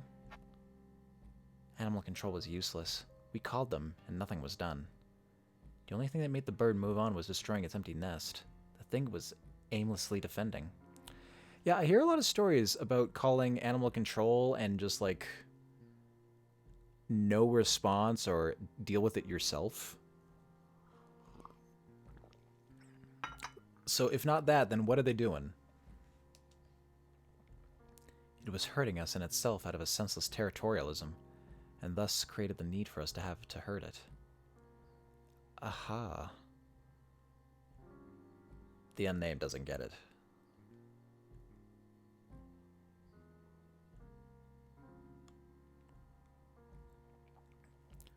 What I'm saying, young lady, is we need to resort to violence. Oh, wow. How long have you had a sledgehammer? Years and years. Its weight in my hand is a promise of safety, baby. Our birds are broken, so percussive maintenance it'll have to be. Yeah, you live in a... I'm not sure if it's a shady... No, it's a shady neighborhood. You live in a shady neighborhood like this, you're gonna want something to protect yourself from who knows who rolls in. Do lend me company, though. Have my back. Always.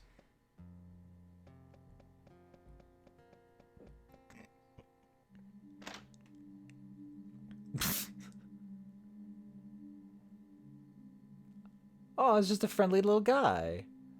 We're on... What?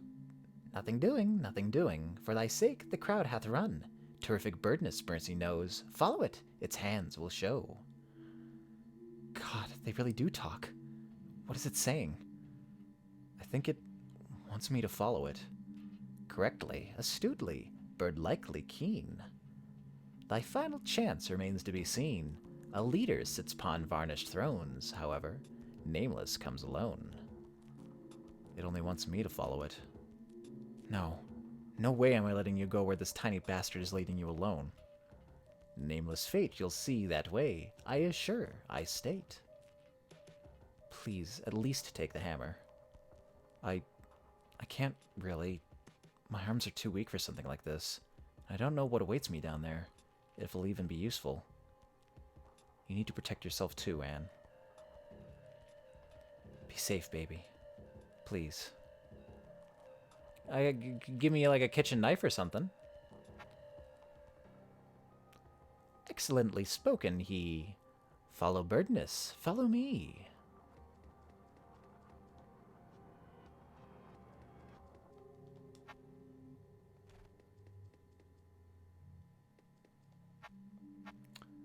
So I got my cigarettes to save with. I've got some gauze.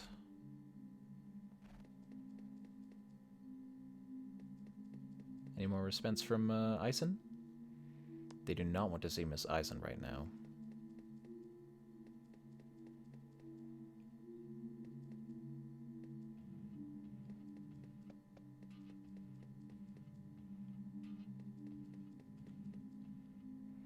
Mrs.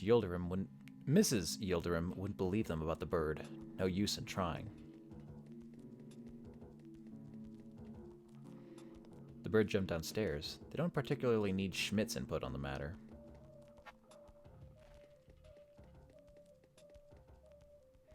A quiet destruction rages behind their door. They try their keys, but the locks have been broken. Looks like I've been evicted.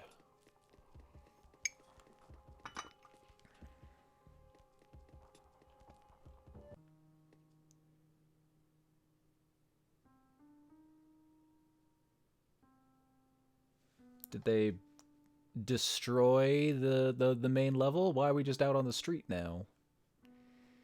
I'm sure this wasn't there last time I took the stairs.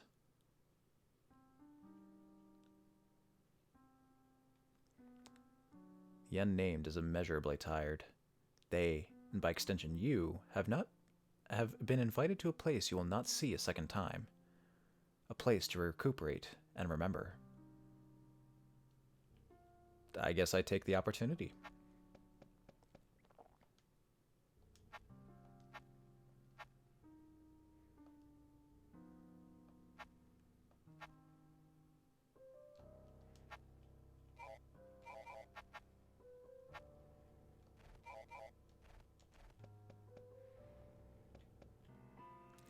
The unnamed steps onto the platform, and you reflect.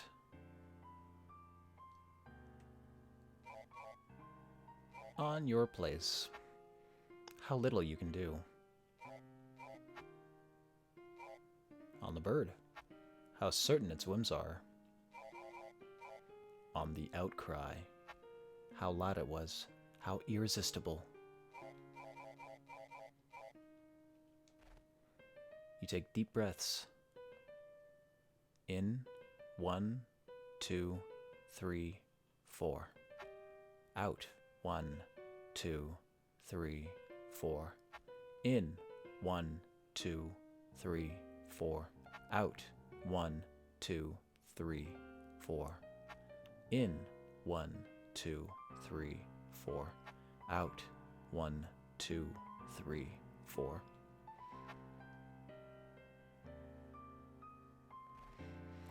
And soon you realize the things left unlearned, taken spoon-fed, but not seized. Lessons that, if ignored, will push you into many unkind pathways that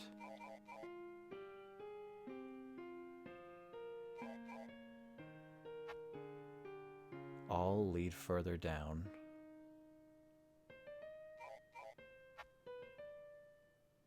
Many unkind pathways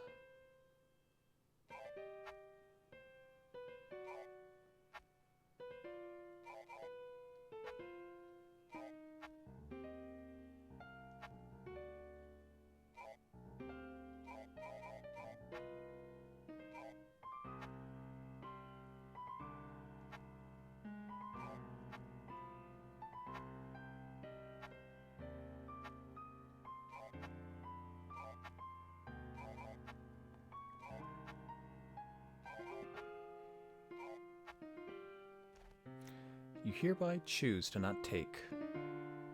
Unnamed, tell me, who's there? Are you frightened of this place? Are you anxious? Well, you will not leave until you realize how to overcome anxiety, how to say what you want to say when you need to say it. Are you frightened of this place? Are you anxious? Who wouldn't be? I can't let you go until you are no longer scared, unnamed. Are you sure? Yes. Let me ask again. Are you frightened of this place? Are you anxious?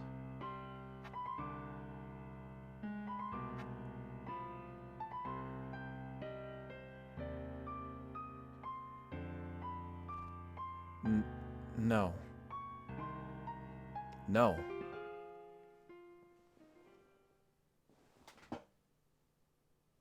That's just some dude. Hiding behind a corner, I guess. Excellent. It is here and now that the roads not taken converge. It is here that they parade past you. Where else could you have refused? Where was a kind word invisible? Where did you act out of embarrassment, not resolve?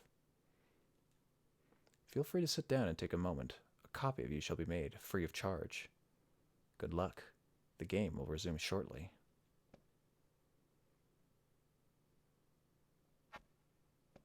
Another save. The unnamed seizes up.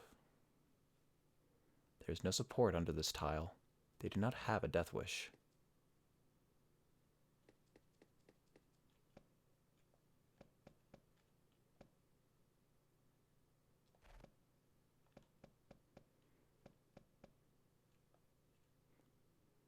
Leave the space between.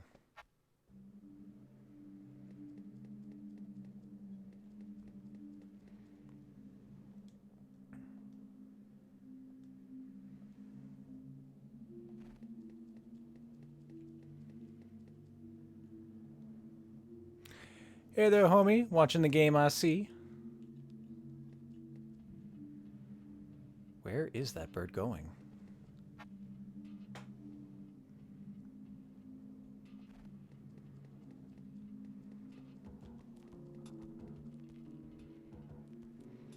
Are you sure you want to pass through?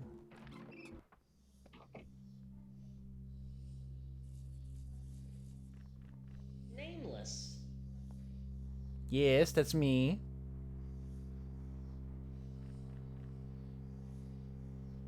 Have a smoke. Settle down. Settle in. Hear the kettle whistle. Let thyself be chiseled to your perfect form. It's a bird man. You worm. You worm. You worm. You worm.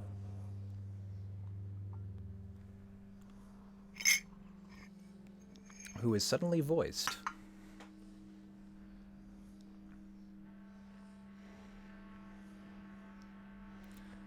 A disgustingly pompous statue of a bird impaling a bug upon a sword stands several feet tall here. And they're not going to sit down yet. Stay on guard.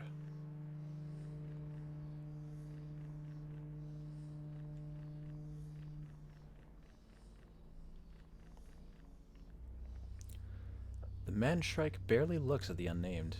Its eyes dart insistently at the footstool to the left. Well, looks like you got that theater.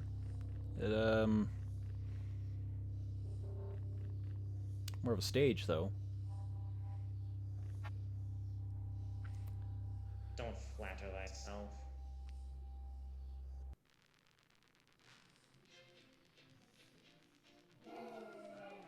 Birdwatch.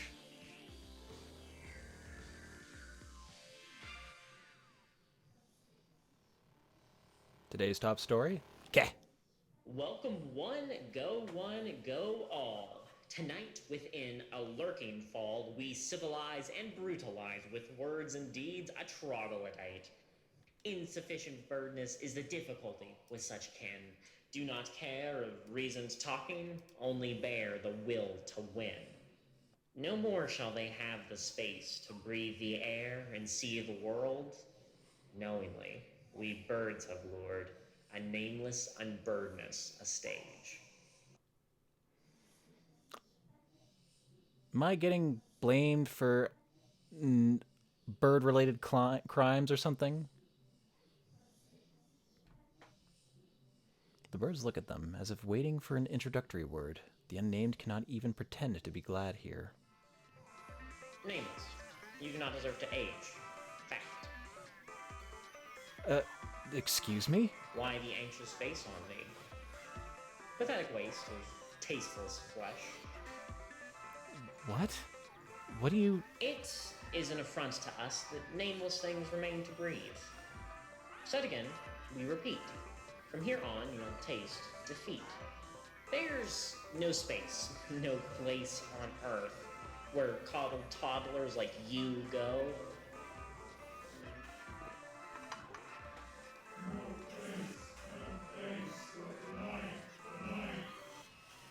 We and truth are harsh as night.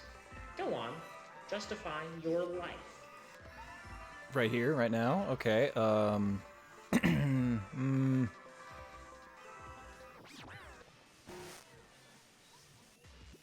They freeze. Time marches relentlessly on around them as the Mantrike looks at them under furrowed brows, impatient for an answer to its question they can't understand.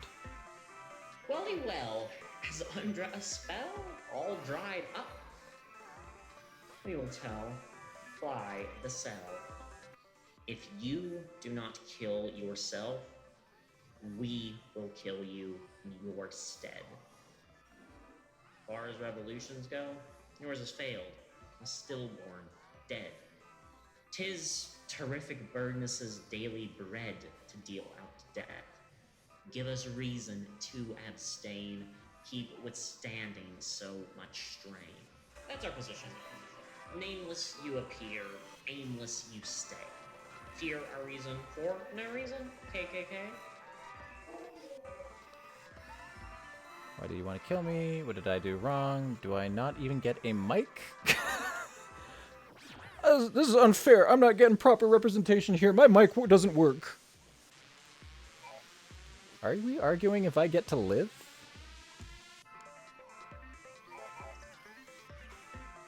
What did I do wrong? You wrestled away room from birds the day you were born. Worm.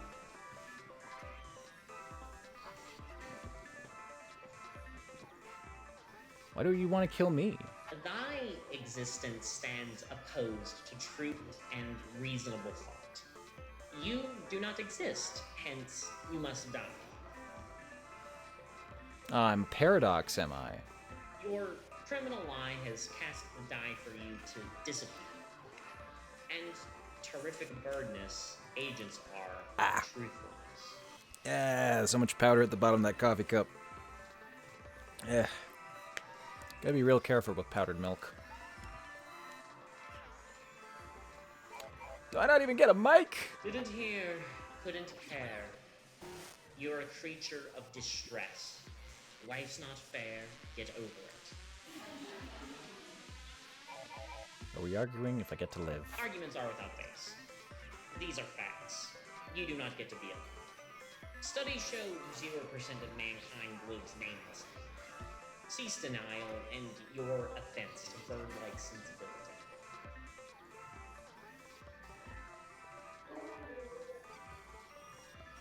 Scared of markets? Of ideas? Their free-range meadow wide, so wide? You snide little slight. You're not even letting me talk. Who says defense is necessary for the undeniably guilty? Who as such defends himself as you try sadly? Give up the fight, you desperate plight. You grunt of despair. Speak to me. Calmly debate terrific birdness. That's a face. No, I am here, and I won't be calm about it. I exist, and you are in denial. Other people like me exist too, and we deserve compassion and respect, and to be here. Oh, You mealworm child. Offense taken. Hearts broken. What sad woe. What sad worm. Is that a suit or just your plumage? This is worse than offense. You've already ambushed me. You just threatened to kill me. Look around this. The real world, these. The nature of the knowledge, never nurture. The great, horrific birdness, true images of fairness. Careless of the subject's real threat. So real, worm, real. See the inexorable fact will reel the in, feeling but unbridled, courteous tact. Look upon our works, we might yield, and despair. Nameless hearts Look and upon mouths to our be pierced by numbers, Burnus's well beaks. be fair. See the sights, see the power in our eyes, see the sea of fires burn. Tighten round your space unsafe and learn, worm. Turn round, discern the futile, relay. It's not. This is just for show. No matter. It does matter. You would fold in on yourself like hot ash if we were talking without an audience that's exactly the same as you. 'Tis the real world, 'tis filled with birds, little debatable stain. Sock 'em one. Yeah, I got that one from Mr. Schmidt. The debate is over. Our interlocutor has overstepped the bounds and generally been unsound. We stand proven, proof of flaw. Applaud, terrific birds.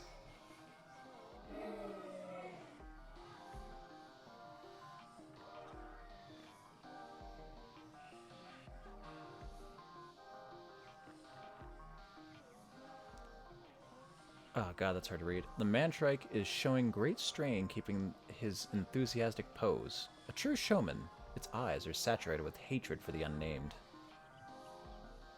They should exit stage left. They're not taking more of this. They need to get out of here.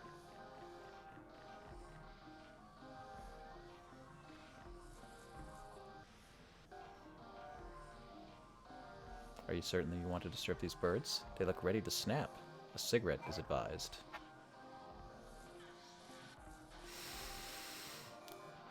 I guess I can use another cigarette.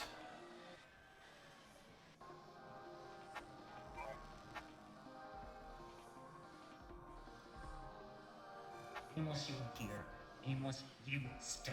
Imagine.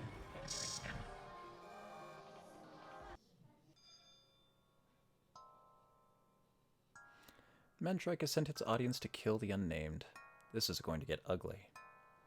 The audience's shrikes jeers loudly. They are out for blood, and the unnamed is unarmed. You need to run.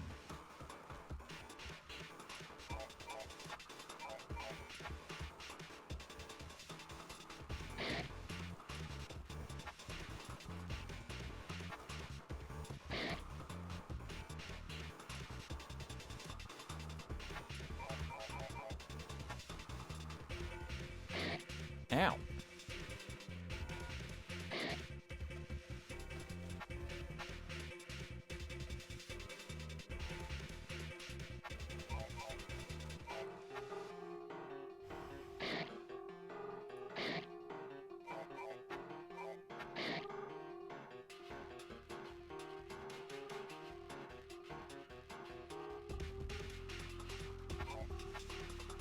They push their way through the audience, closing in. Before the birds know what happened, they are back inside.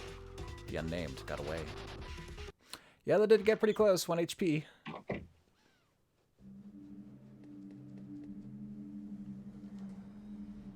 Hey, Schmidt.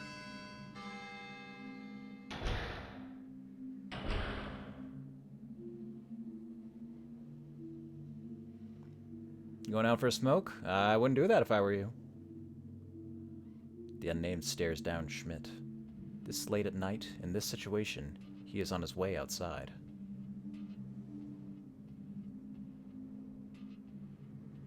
The new bandage around the unname's head was not lost on Schmidt. There is a shadow of guilt about him.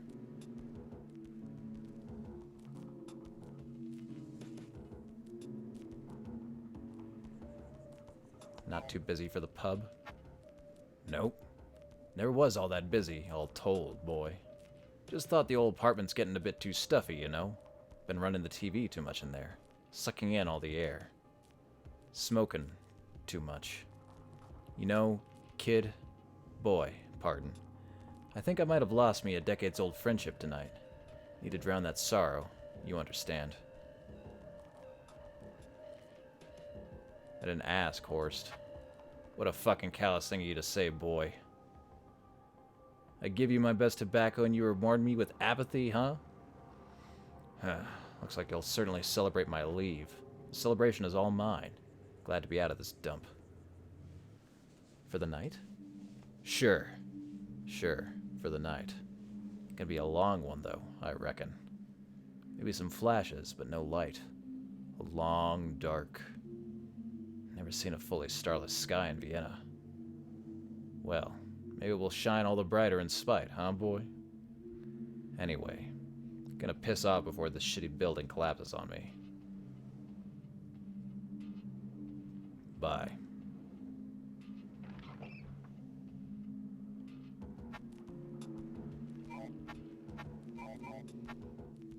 My body. My mind.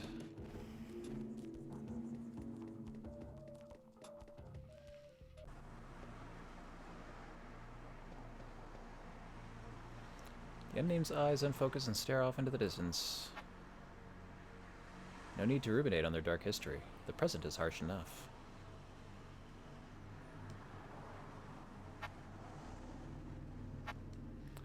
I'm never walking that road again. Oh, that's good. Some growth. Vienna public transport is closed down for the night. The trains no longer run, and the gate is locked. If it came down to it, they would have to take their bike. Otto Wagner's architecture buckles under this new rot. He should have known. Somebody scribbled all over that poster, did they? But his eyes still pierce through. Somebody has removed Sebastian Schrey's face. This would be a welcome thing, were it not for the simultaneous change in the poster's slogans. We will not be silenced. Our crimes should go unpunished. Foreigners out of Austria, unquestionably through violence. Austria above all. Everyone else is our enemy. Follow the Austrian Freedom Party to liberty. The unnamed feels sick and worried.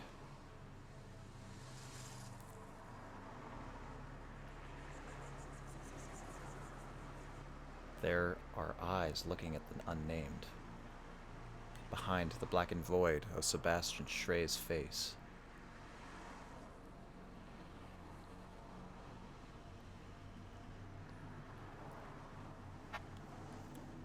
The tree enfolds a deep abyss. Typically they wouldn't go there, but their mind is already fragile and temptation is a difficult thing. The temptation to ruminate, to remember. A branch pushed aside, and something emerges.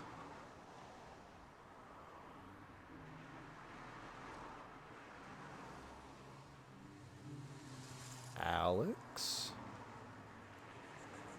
Don't talk to me ever again.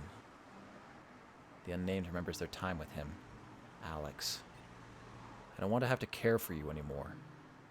Recall their many walks around the belt to this bar and that bar, always coming home hammered. Stand up straight, for fuck's sake. You're barely a woman.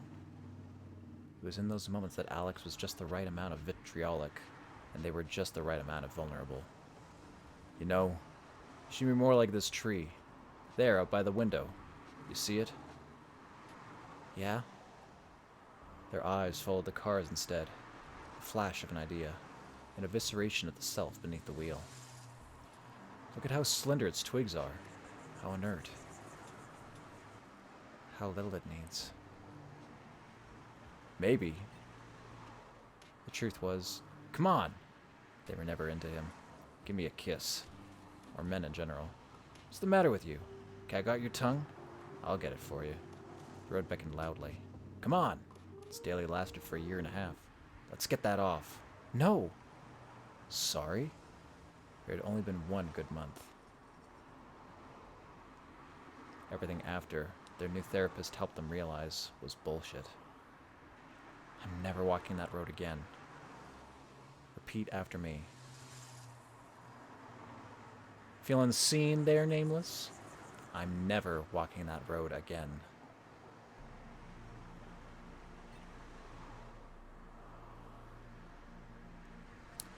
It's an experience. There's some pretty, like, heavy messages here. Like the vibe, though. I'm never walking that road again.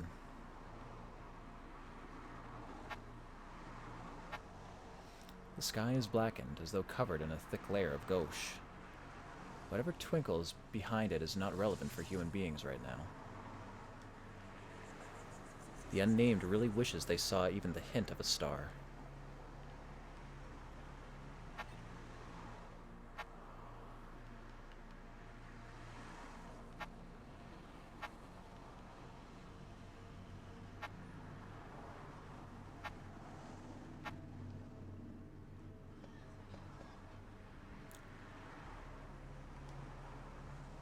The scars of Nazi atrocities bleed still. They heal more slowly than some may like, but how would they heal fast when continuously disturbed? The Stolperstein remains. Its memory is unyielding. Its reminder stays here, even when unnoticed. It has neither been removed nor maintained. The world is not deaf, but its hearing is fading. You will have to be the next segment of its relay, and of the absent lives it represents. It asks not if you are up to the task. It knows you are.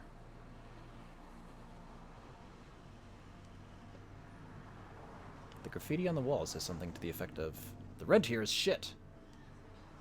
The unnamed agrees. Well, that hasn't changed. And if I try to go back into the courtyard, they're not going back into the fray. Yeah, fair.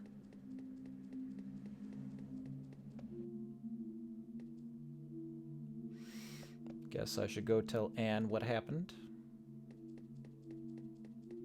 Also, see if she's okay and hasn't been caught up in all this. At their dock, Anne rushes to the door. Thank goodness you're safe. I heard the roar of a bloodthirsty audience. Couldn't bear to look. What on earth happened down there? A show trial. Oh God. How'd you get out? I punched the judge. Oh, wow. And they just let you? I was quick. All that biking's paying dividends after all, huh? Come on in, I'll patch you up. Yes, please.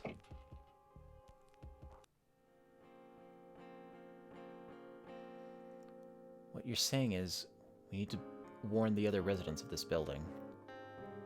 The situation isn't getting better on its own, is it? Not if we let it run its course, it won't. We need to know how big this is, what we're up against. It's so strange, baby. Things are terrifying and it feels like an end is coming soon. But the lights are still on. It's still warm in here. Everything should feel safe, but it doesn't. I know what you mean. Now's not the time to despair. There are things we can do. Like what? Still working that out. You know, my mother would tell me these stories about Vichy France. How you'd see your neighbor get taken away by government agents, but it's okay, because your husband works for them. She has a lot of remorse about it. I hope we'll never have the same.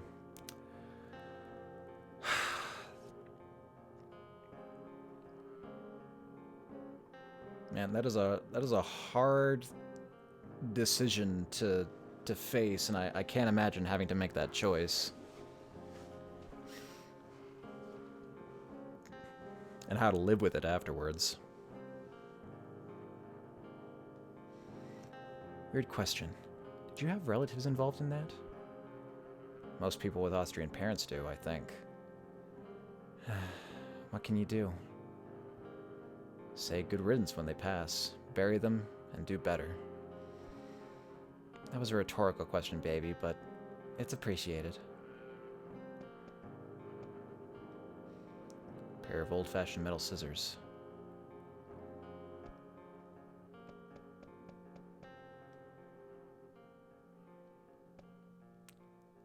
Hey, love. Make yourself at home while you can. Anything the matter? Can you call the emergency line? I already tried. Cell service isn't working anymore. That's concerning. Yeah. May I smoke in here? With everything going to shit and all, I don't think the landlord would care. But I do. I got nice books in here. Don't want to turn them brown. Though, I guess in a pinch, the bathroom will do. Feel free to smoke in there. We'll take a look around.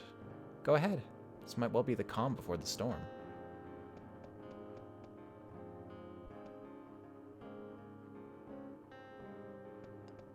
Nice room. It's an old picture of Anne with her parents. Larry button-down dad. And looks like she takes after her mom. The unnamed recalls that her mother's name was Julie. They don't know her father's name. It never seemed to come up.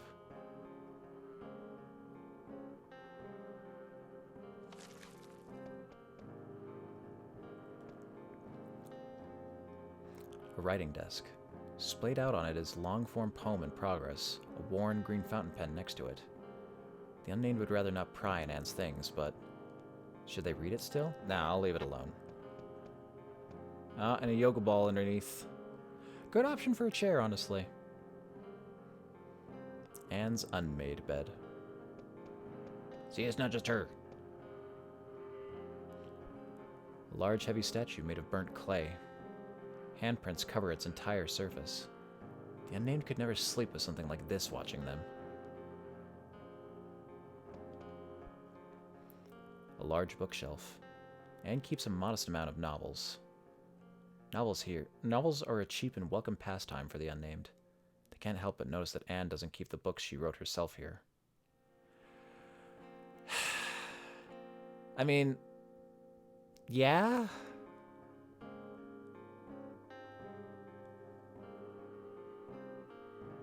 I could understand having a copy or two around to, like, hand out to people or something, but not a lot of reason to read your own work, especially since most artists I know hate their own work and only want to think about... Well, they hate the past and they want to look to the future. A large bookshelf. This part contains a large amount of stage plays. This side contains only poetry. The unnamed doesn't know much about poetry. They support Anne, though.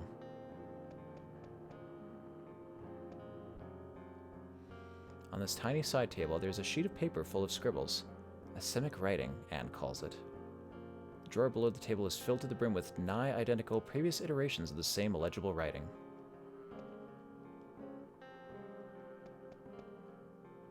A shower.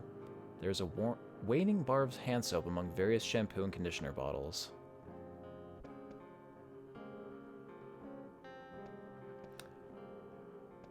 I guess I could do another save, since she said it was okay.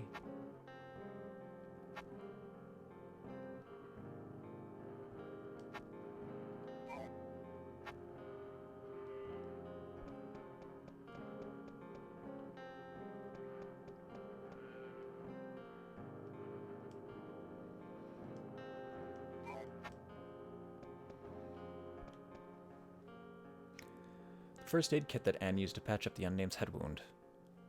When they have medication, remember to visit their pockets and use it if you need. Gauze can stop bleeding, painkillers can help them remove grievous wounds.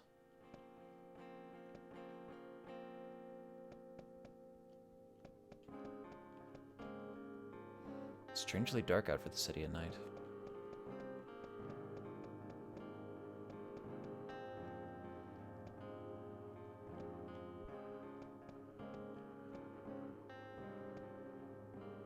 Nice little kitchenette. More than the Nameless has.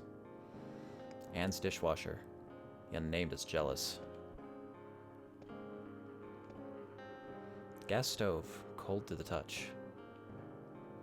Anne's fridge. Kind of an old-fashioned one.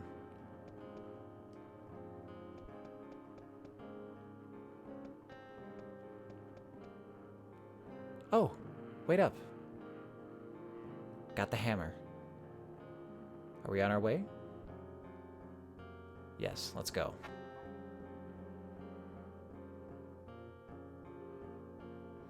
Go on ahead.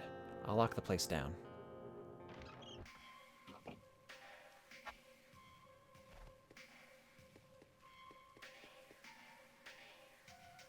Seems like door number 4 will eternally remain locked, locked, locked.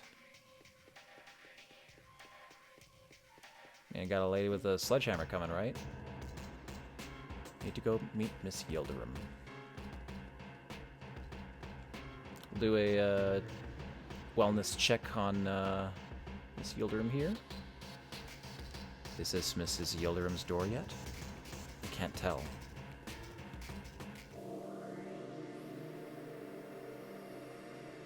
I can't remember who lives here.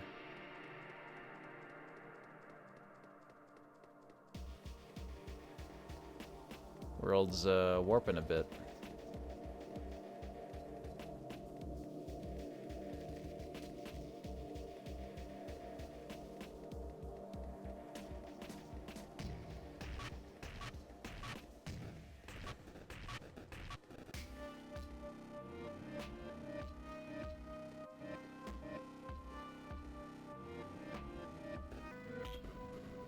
Oh boy.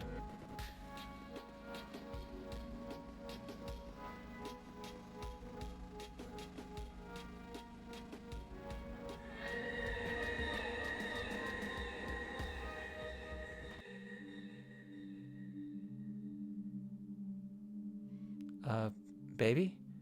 Hey, you still with us?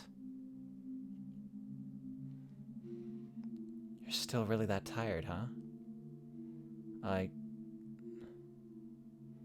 Yeah. Yes, I guess I am. Don't worry. You'll be getting some shut-eye soon enough. Right. Thank you, Anne. Don't sweat it, hun. Come on, don't dawdle.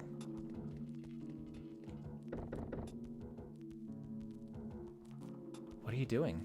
She's fast asleep. I need to warn her. Girlfriend, would she have done the same for you? There is no response. They decide to move on. She must be sleeping. I mean, even if she wouldn't, that doesn't mean you shouldn't.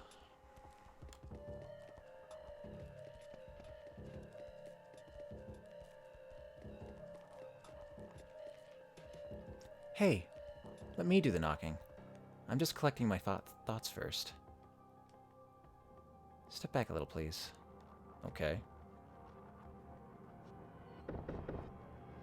Anne knocks on Mrs. Yildirim's door.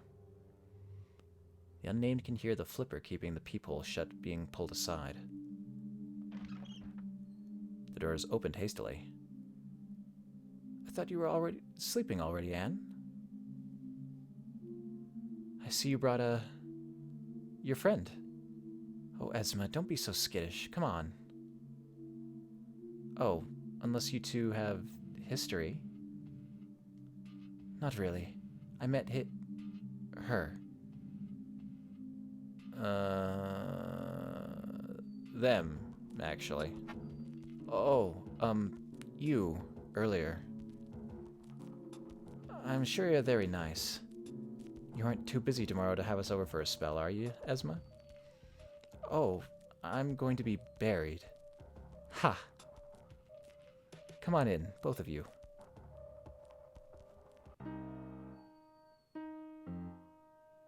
Ooh, how well decorated. And I see the kids have been doodling on the couch.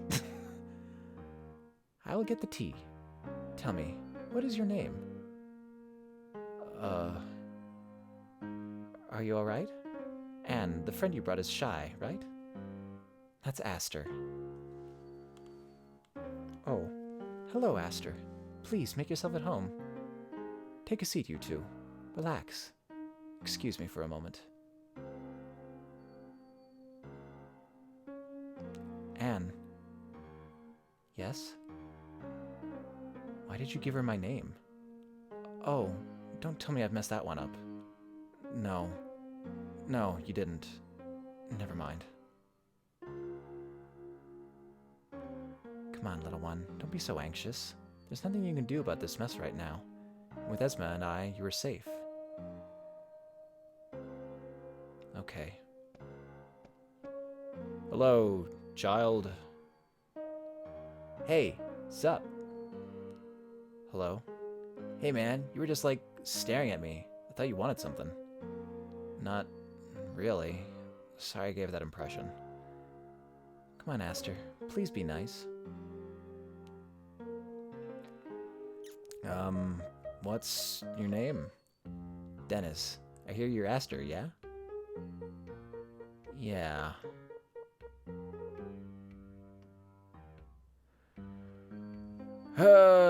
Playing any good games lately? Not really. I've been trying though. I'll keep trying. What kinds do you like? Oh, just strategy games, you know?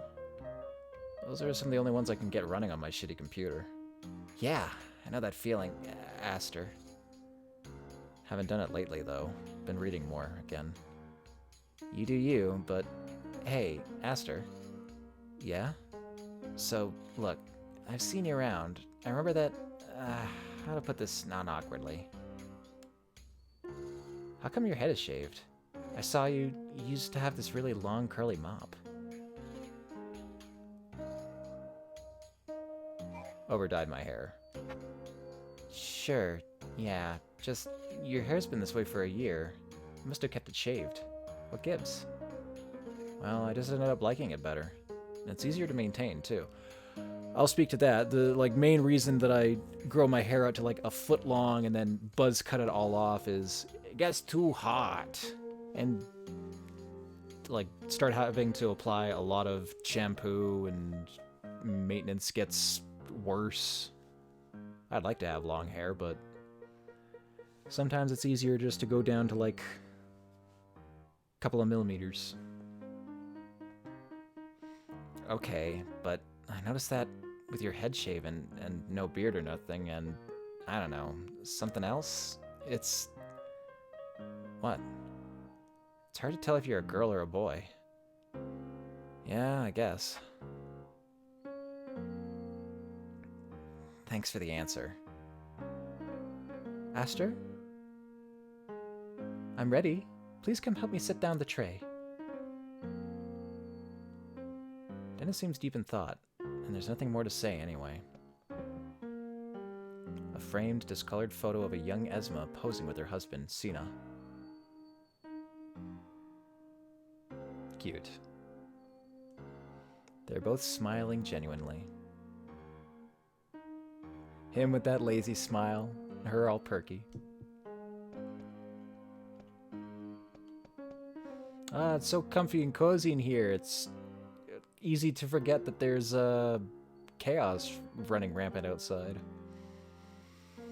A wooden display cabinet. Its lacquer has a particular sheen to it. Behind its glass screen stand assorted plates and drink glasses of varying usefulness. Ornamental mugs and plates. Souvenirs.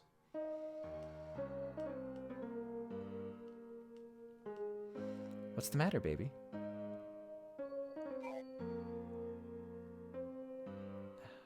Have you known her long? Going on 7 years, yeah. Alp was still a tiny baby when I met her. It wasn't really an inciting incident or anything. I just talked to her in the halls every so often, and then it clicked. You should go take a page out of that book, really. Where did Sinan go? I told you that already. This is seriously rude to discuss in here. Sorry.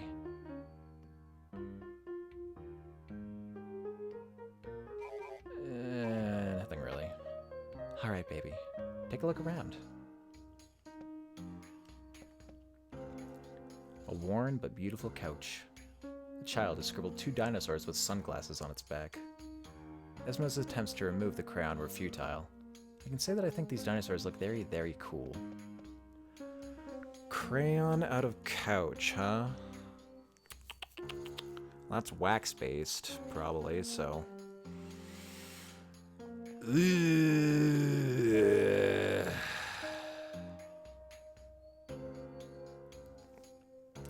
I don't know, Goo Gone is your friend when it comes to getting crap like that out, but it might cause further damage to the couch.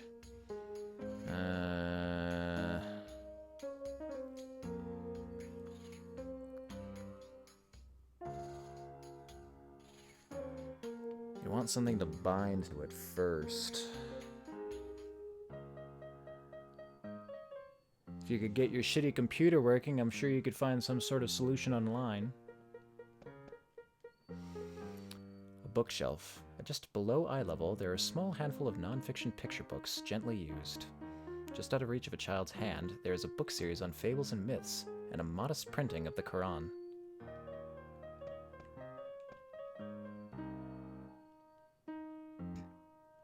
A bookshelf. Lowest compartment is stacked with board games and puzzles. An old but expensive-looking cathode ray TV. A cute knitted blanket sits on top, hanging slightly over the screen. Fucking doilies on TVs, man.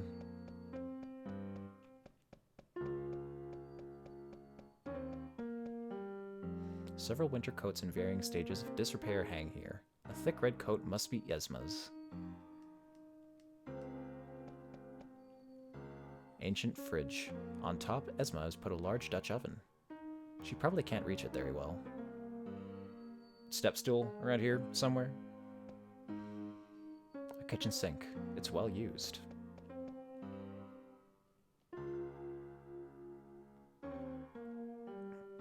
Here it is. You had some tea ready, huh? Yes, it could be stale. I'm sorry. Anne's hand brushes Esma's reassuringly. Esma seems distracted. Anne turns to the unnamed, expecting them to start a conversation.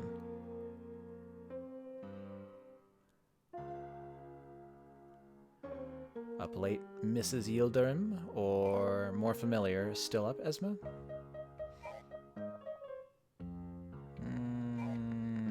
Maybe too soon to be familiar. Oh, please, call me Esma. There we go. I have been having trouble sleeping. Oh no, again? Is it Alp?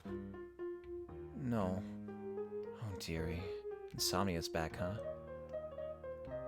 I'm so sorry to hear. Don't forget, passion flower and lavender. Tryptophan, serotonin, a bunch of good foods with all those knockout chemicals. So you keep saying, I do not have the money to get flowers. Oh, silly bean. Not the flowers. Their essence. I'll get some for you from the apothecary. Thank you.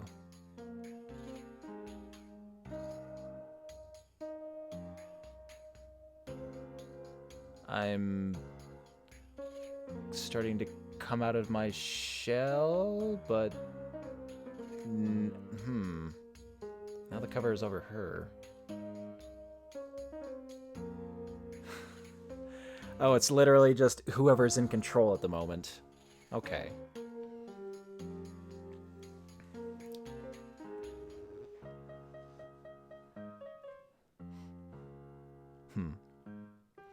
So, Aster. Just attack them.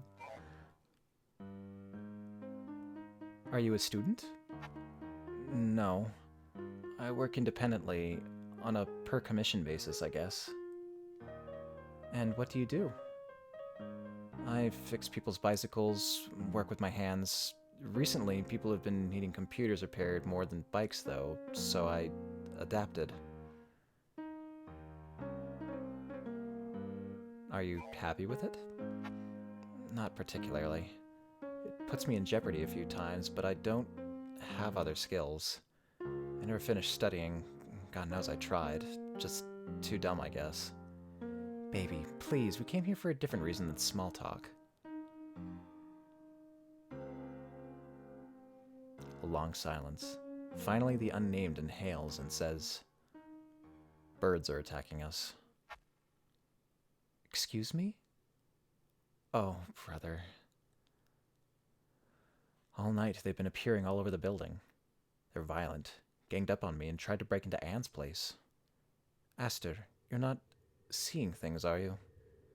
They're not. I saw them too. They talk. Why are they here? How? I don't know. I just know there are many. What I think was their leader talked to me. Threatened me. I don't know when this is going to escalate. This? Was that the loud sound? Was this what the loud sound was about? So it's kept me up, the thought of it. Quietly, a sensation of dread settles. They each struggle to speak. Any word could be heard. Any action could be their end. Shall we check if there's anything on the TV? There might be a news report coming on soon. Everyone rises. The tea is left on the table, untouched.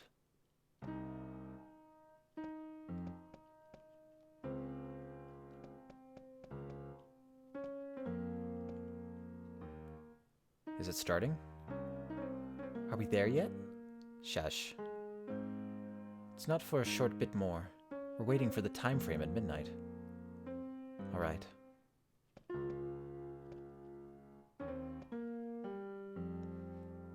A framed, discolored photo of a young Esma posing with her husband Sinan. The photo's discoloration looks unnaturally strong.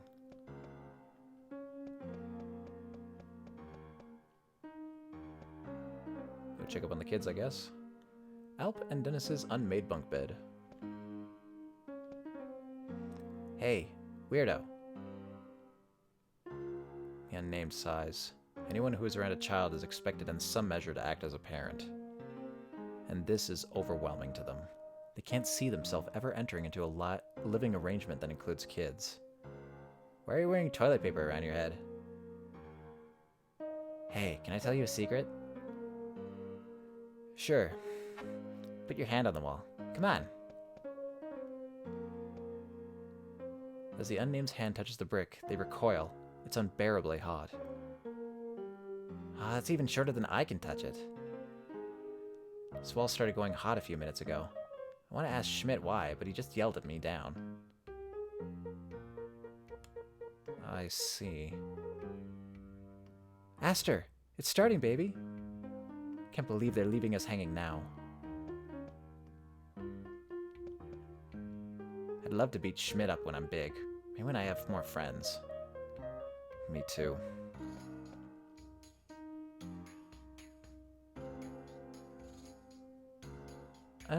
It's kind of hard to tell. It kind of looks like that kid's received a beating. I don't know if that's from his brother or from Schmidt or maybe just accident-prone children being that. I went to 2 weddings when I was a child, and both times I managed to make a pretty sizable cut on my chin and on my forehead by, what was it? Slipping off the toilet and hitting the counter. And climbing a bookshelf that then fell over on me. Oh wait, no, that was a different time.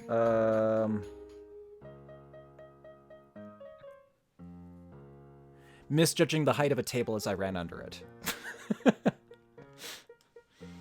A comparatively ancient computer. To, I guess, just the standard of the time. Dennis seems deep in thought, and there's nothing more to say anyway. And they got one of those carpets that all kids had.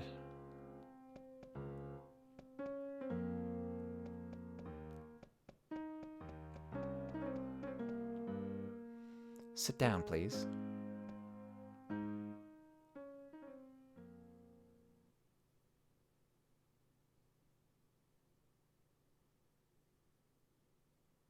The suspense is killing me. Welcome to this time frame on Saturday, the 14th of October. The man frantically checks what is off camera, straightens his tie. The view holds on him, paralyzed. I can't do this. Clara, please take over.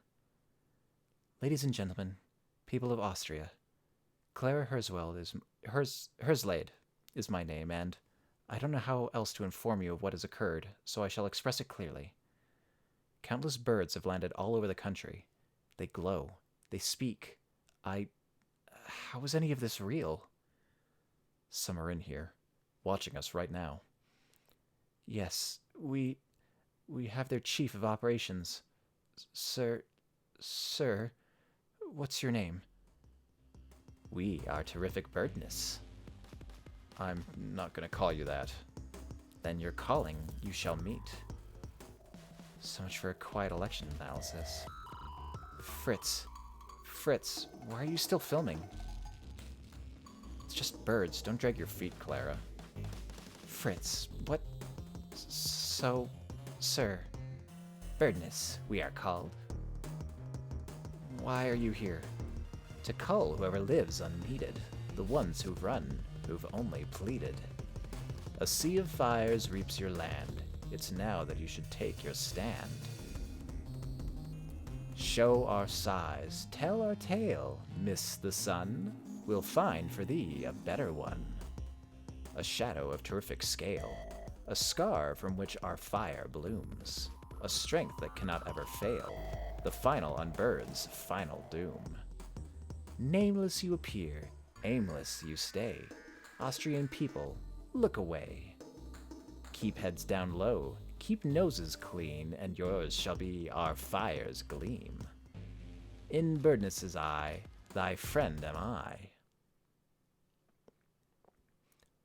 I've had enough.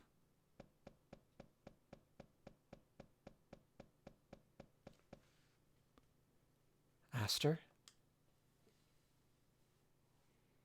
I'm sorry. You're leaving? Yeah. I need a cigarette. I see. We'll be here, all right? I'm at my wit's end. I know. We're not enough to fight this. She will not say it, but she agrees. Maybe we can live with this. Go, please. We'll regroup later. Yeah.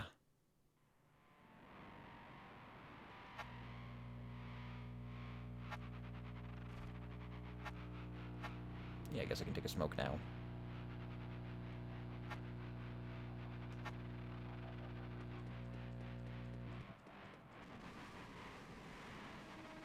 Oh, Lord.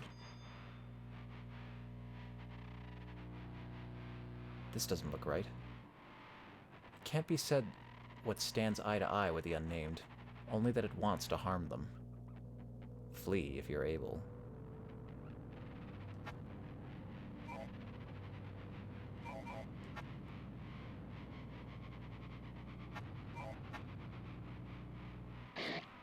Ow.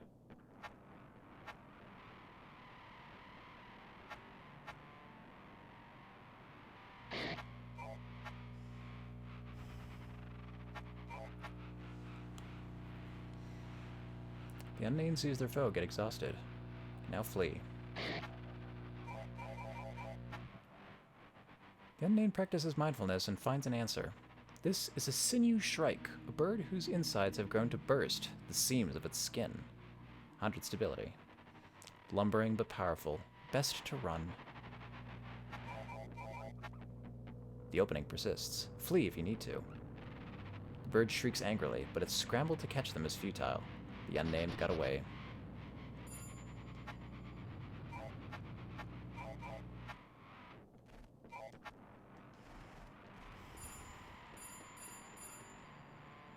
Schmidt isn't home. Maybe he never will be again.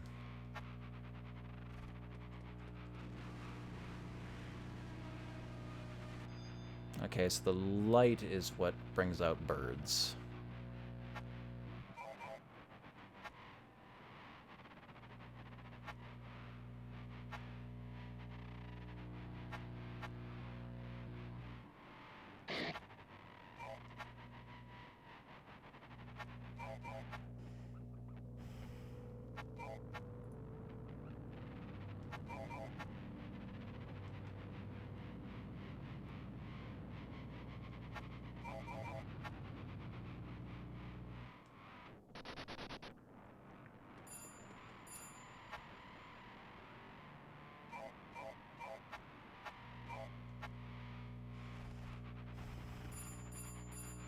A pack of painkillers was dropped here. They didn't notice them until now. Must have blended in with the building detritus. The unnamed got a strong painkiller. Only one pill was salvageable. Their apartment's lock has been broken by the birds. They can't enter anymore. The unnamed remembers when they moved here. Their parents had told them, Aster, politely, that they were no longer welcome under their roof, and sent them packing with 4 months' worth of rent. It had been the only grace they'd ever received from them. Most other gifts came in the shape of bruises, visible or not. Whether they were feeling helpless, worthless, scared, or not, they had to fall on their feet, or go homeless. Odd jobs often didn't provide enough rent. Thank God for Anne. Now, almost, they asked themselves what their parents would say if they knew they lost their apartment tonight. That question soon turns to ash and scatters, leaving only a dark smear behind.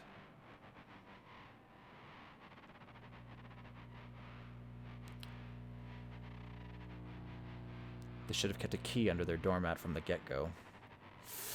Ugh, that's a really risky thing to do in an apartment building.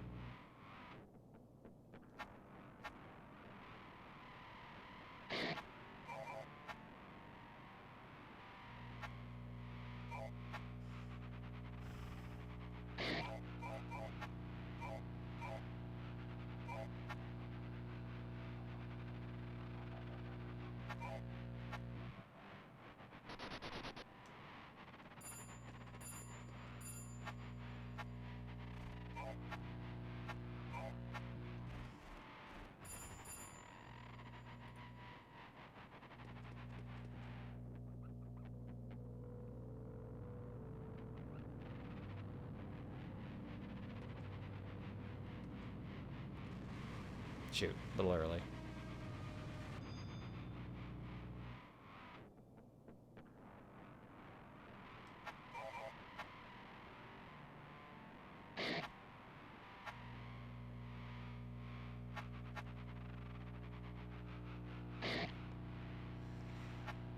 Yeah, there should be some D&D tomorrow.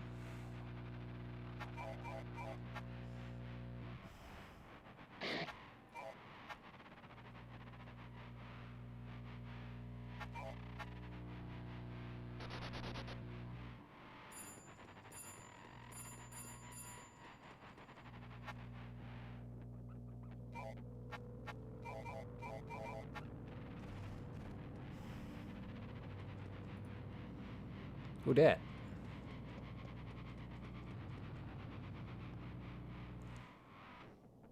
Creator of the game, I guess?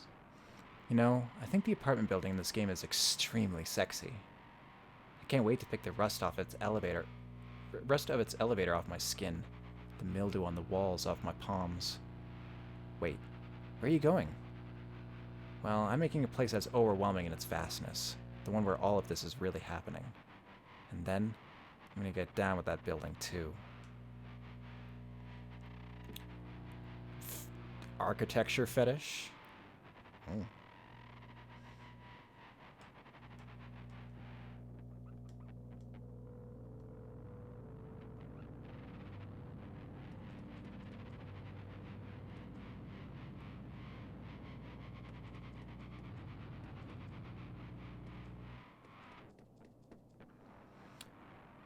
Eason's door is ajar. Enter.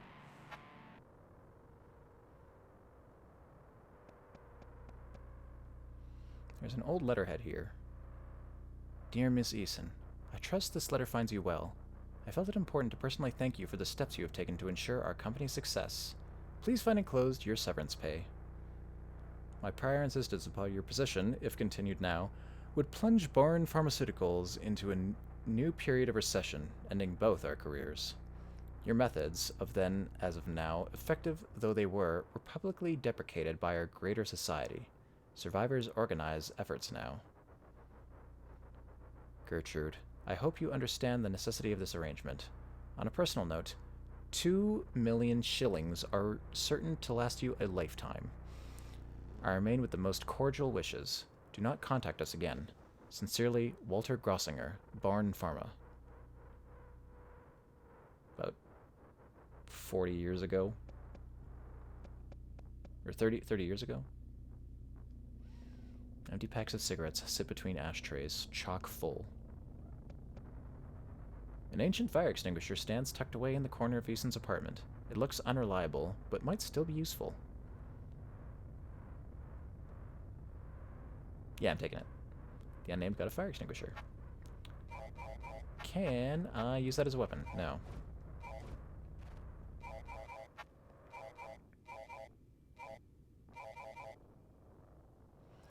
Helps the unnamed escape battles. Holds 2 charges.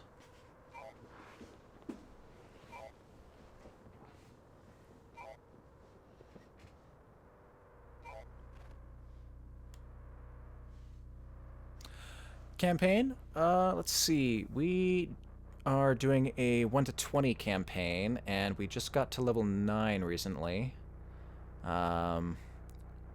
Strength of Thousands is about attending magic school and eventually becoming teachers.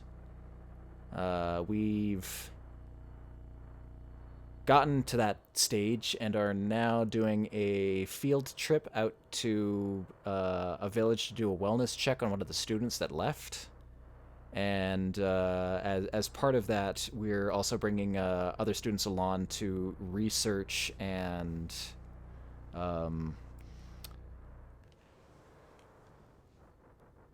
I guess preserve some ruins that are near the site, and also to stop poison gas from leaking into the village. It's been pretty cool so far.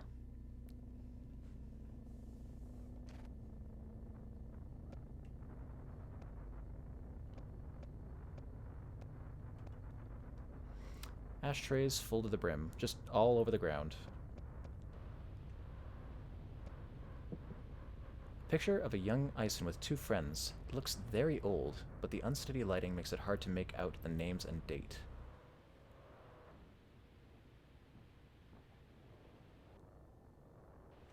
Looks like she was previously part of a troupe, or is this just her working at the pharmaceutical?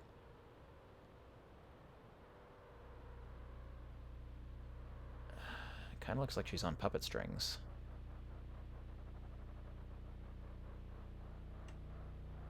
Gertrude in BDM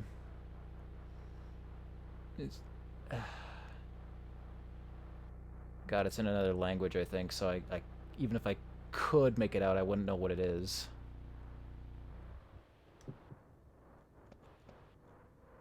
Television light bounces gradually off the window panes. Beyond them is darkness. TV screen switches periodically between several shades of light and dark. The shelf above it holds a neat little row of black, unmarked videotapes. This room is entirely filled with ashtrays. They can't get inside. Yeah, this lady smokes an ungodly amount, it seems.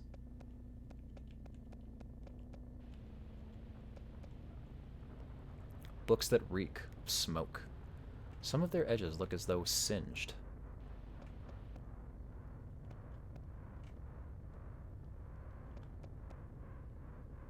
When the unnamed opens the door, a repulsive stench pushes back against them. They refuse to go in. Fucking old person apartment. And an old person who's killed all of their taste buds and scent receptors by smoking for 30 years. Asen sits in her chair. Her countenance shows a relaxed, peaceful expression. Her breath has ceased.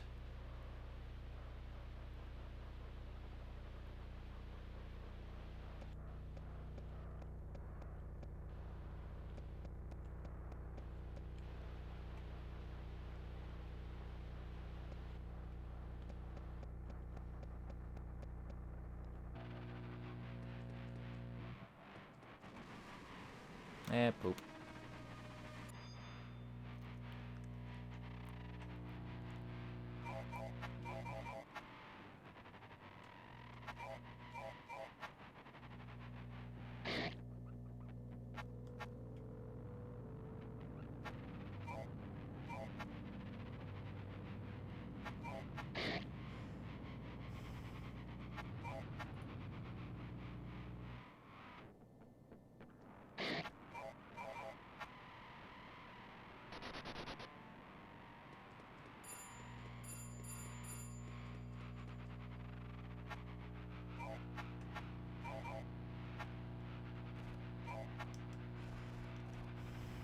Conspicuously, somebody has placed a music box on the ground here.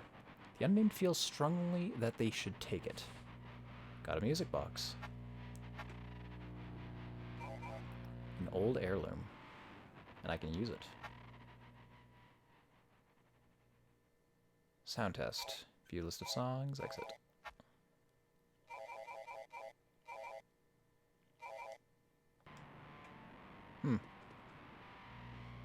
Nothing here. Anne is still at Esma's place.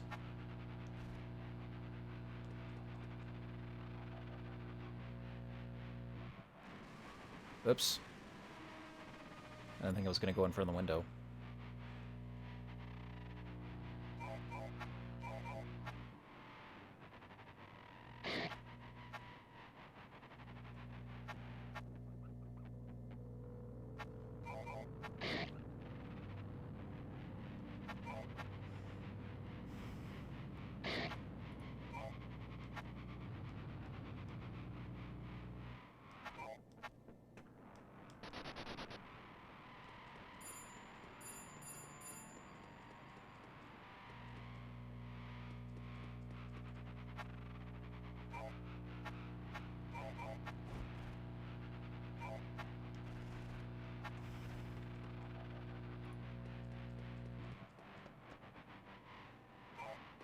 I'll walk.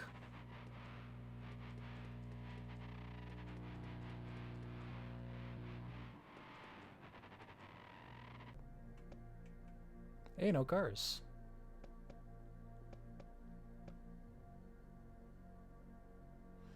The city belt is quiet and dark. A strange rot covers the U6 station walls. The stars are absent, veiled in a black, all-encompassing fog. On the other side of the road, interrupted by singular cars off to nowhere, Sebastian stares at the unnamed. His eye is piercing. Like any paintings, it too follows the unnamed. They cannot read the poster text anymore. Only splotches of black ink are left.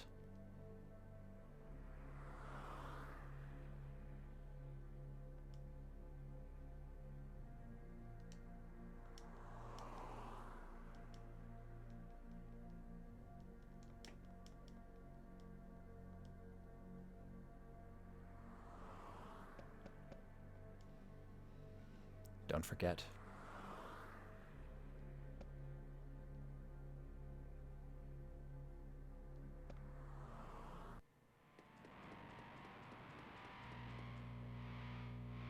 The rot has made it unreadable.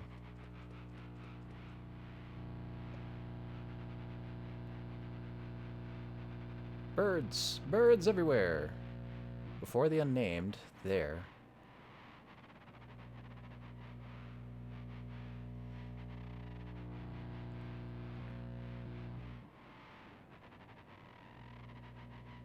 Wow, that's a big bird. Before the unnamed, there towers something.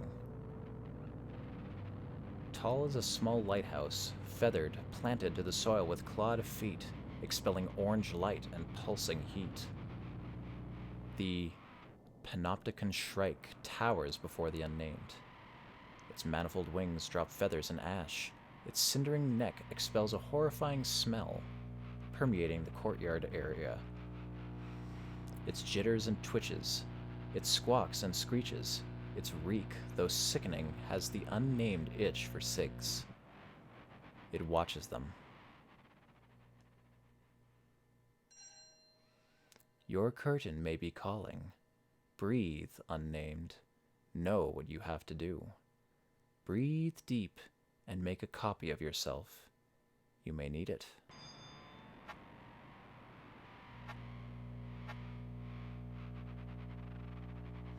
Stop for a smoke break. Please note that this is a point of no return.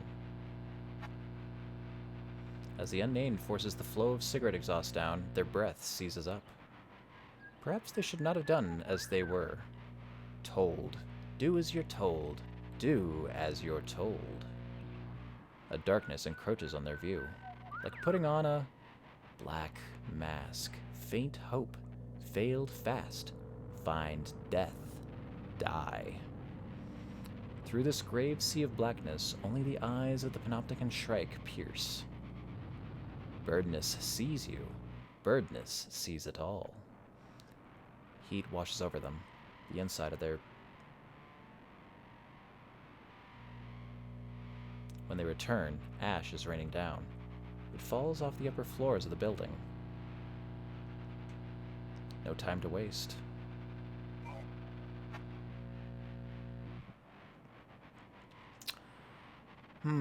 I should have looked around before I did that. Oh well. I think we're going to call it there for now, and we will pick this up again on Monday. It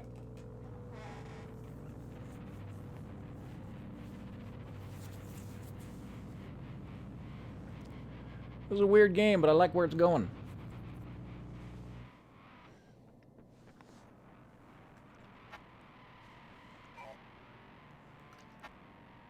Disappear is my option to leave.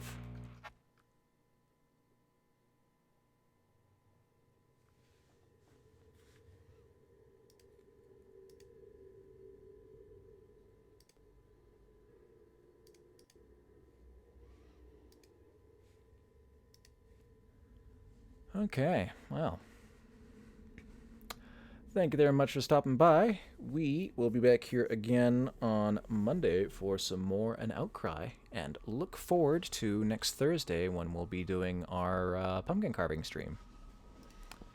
Until then, take care and have yourselves a good night.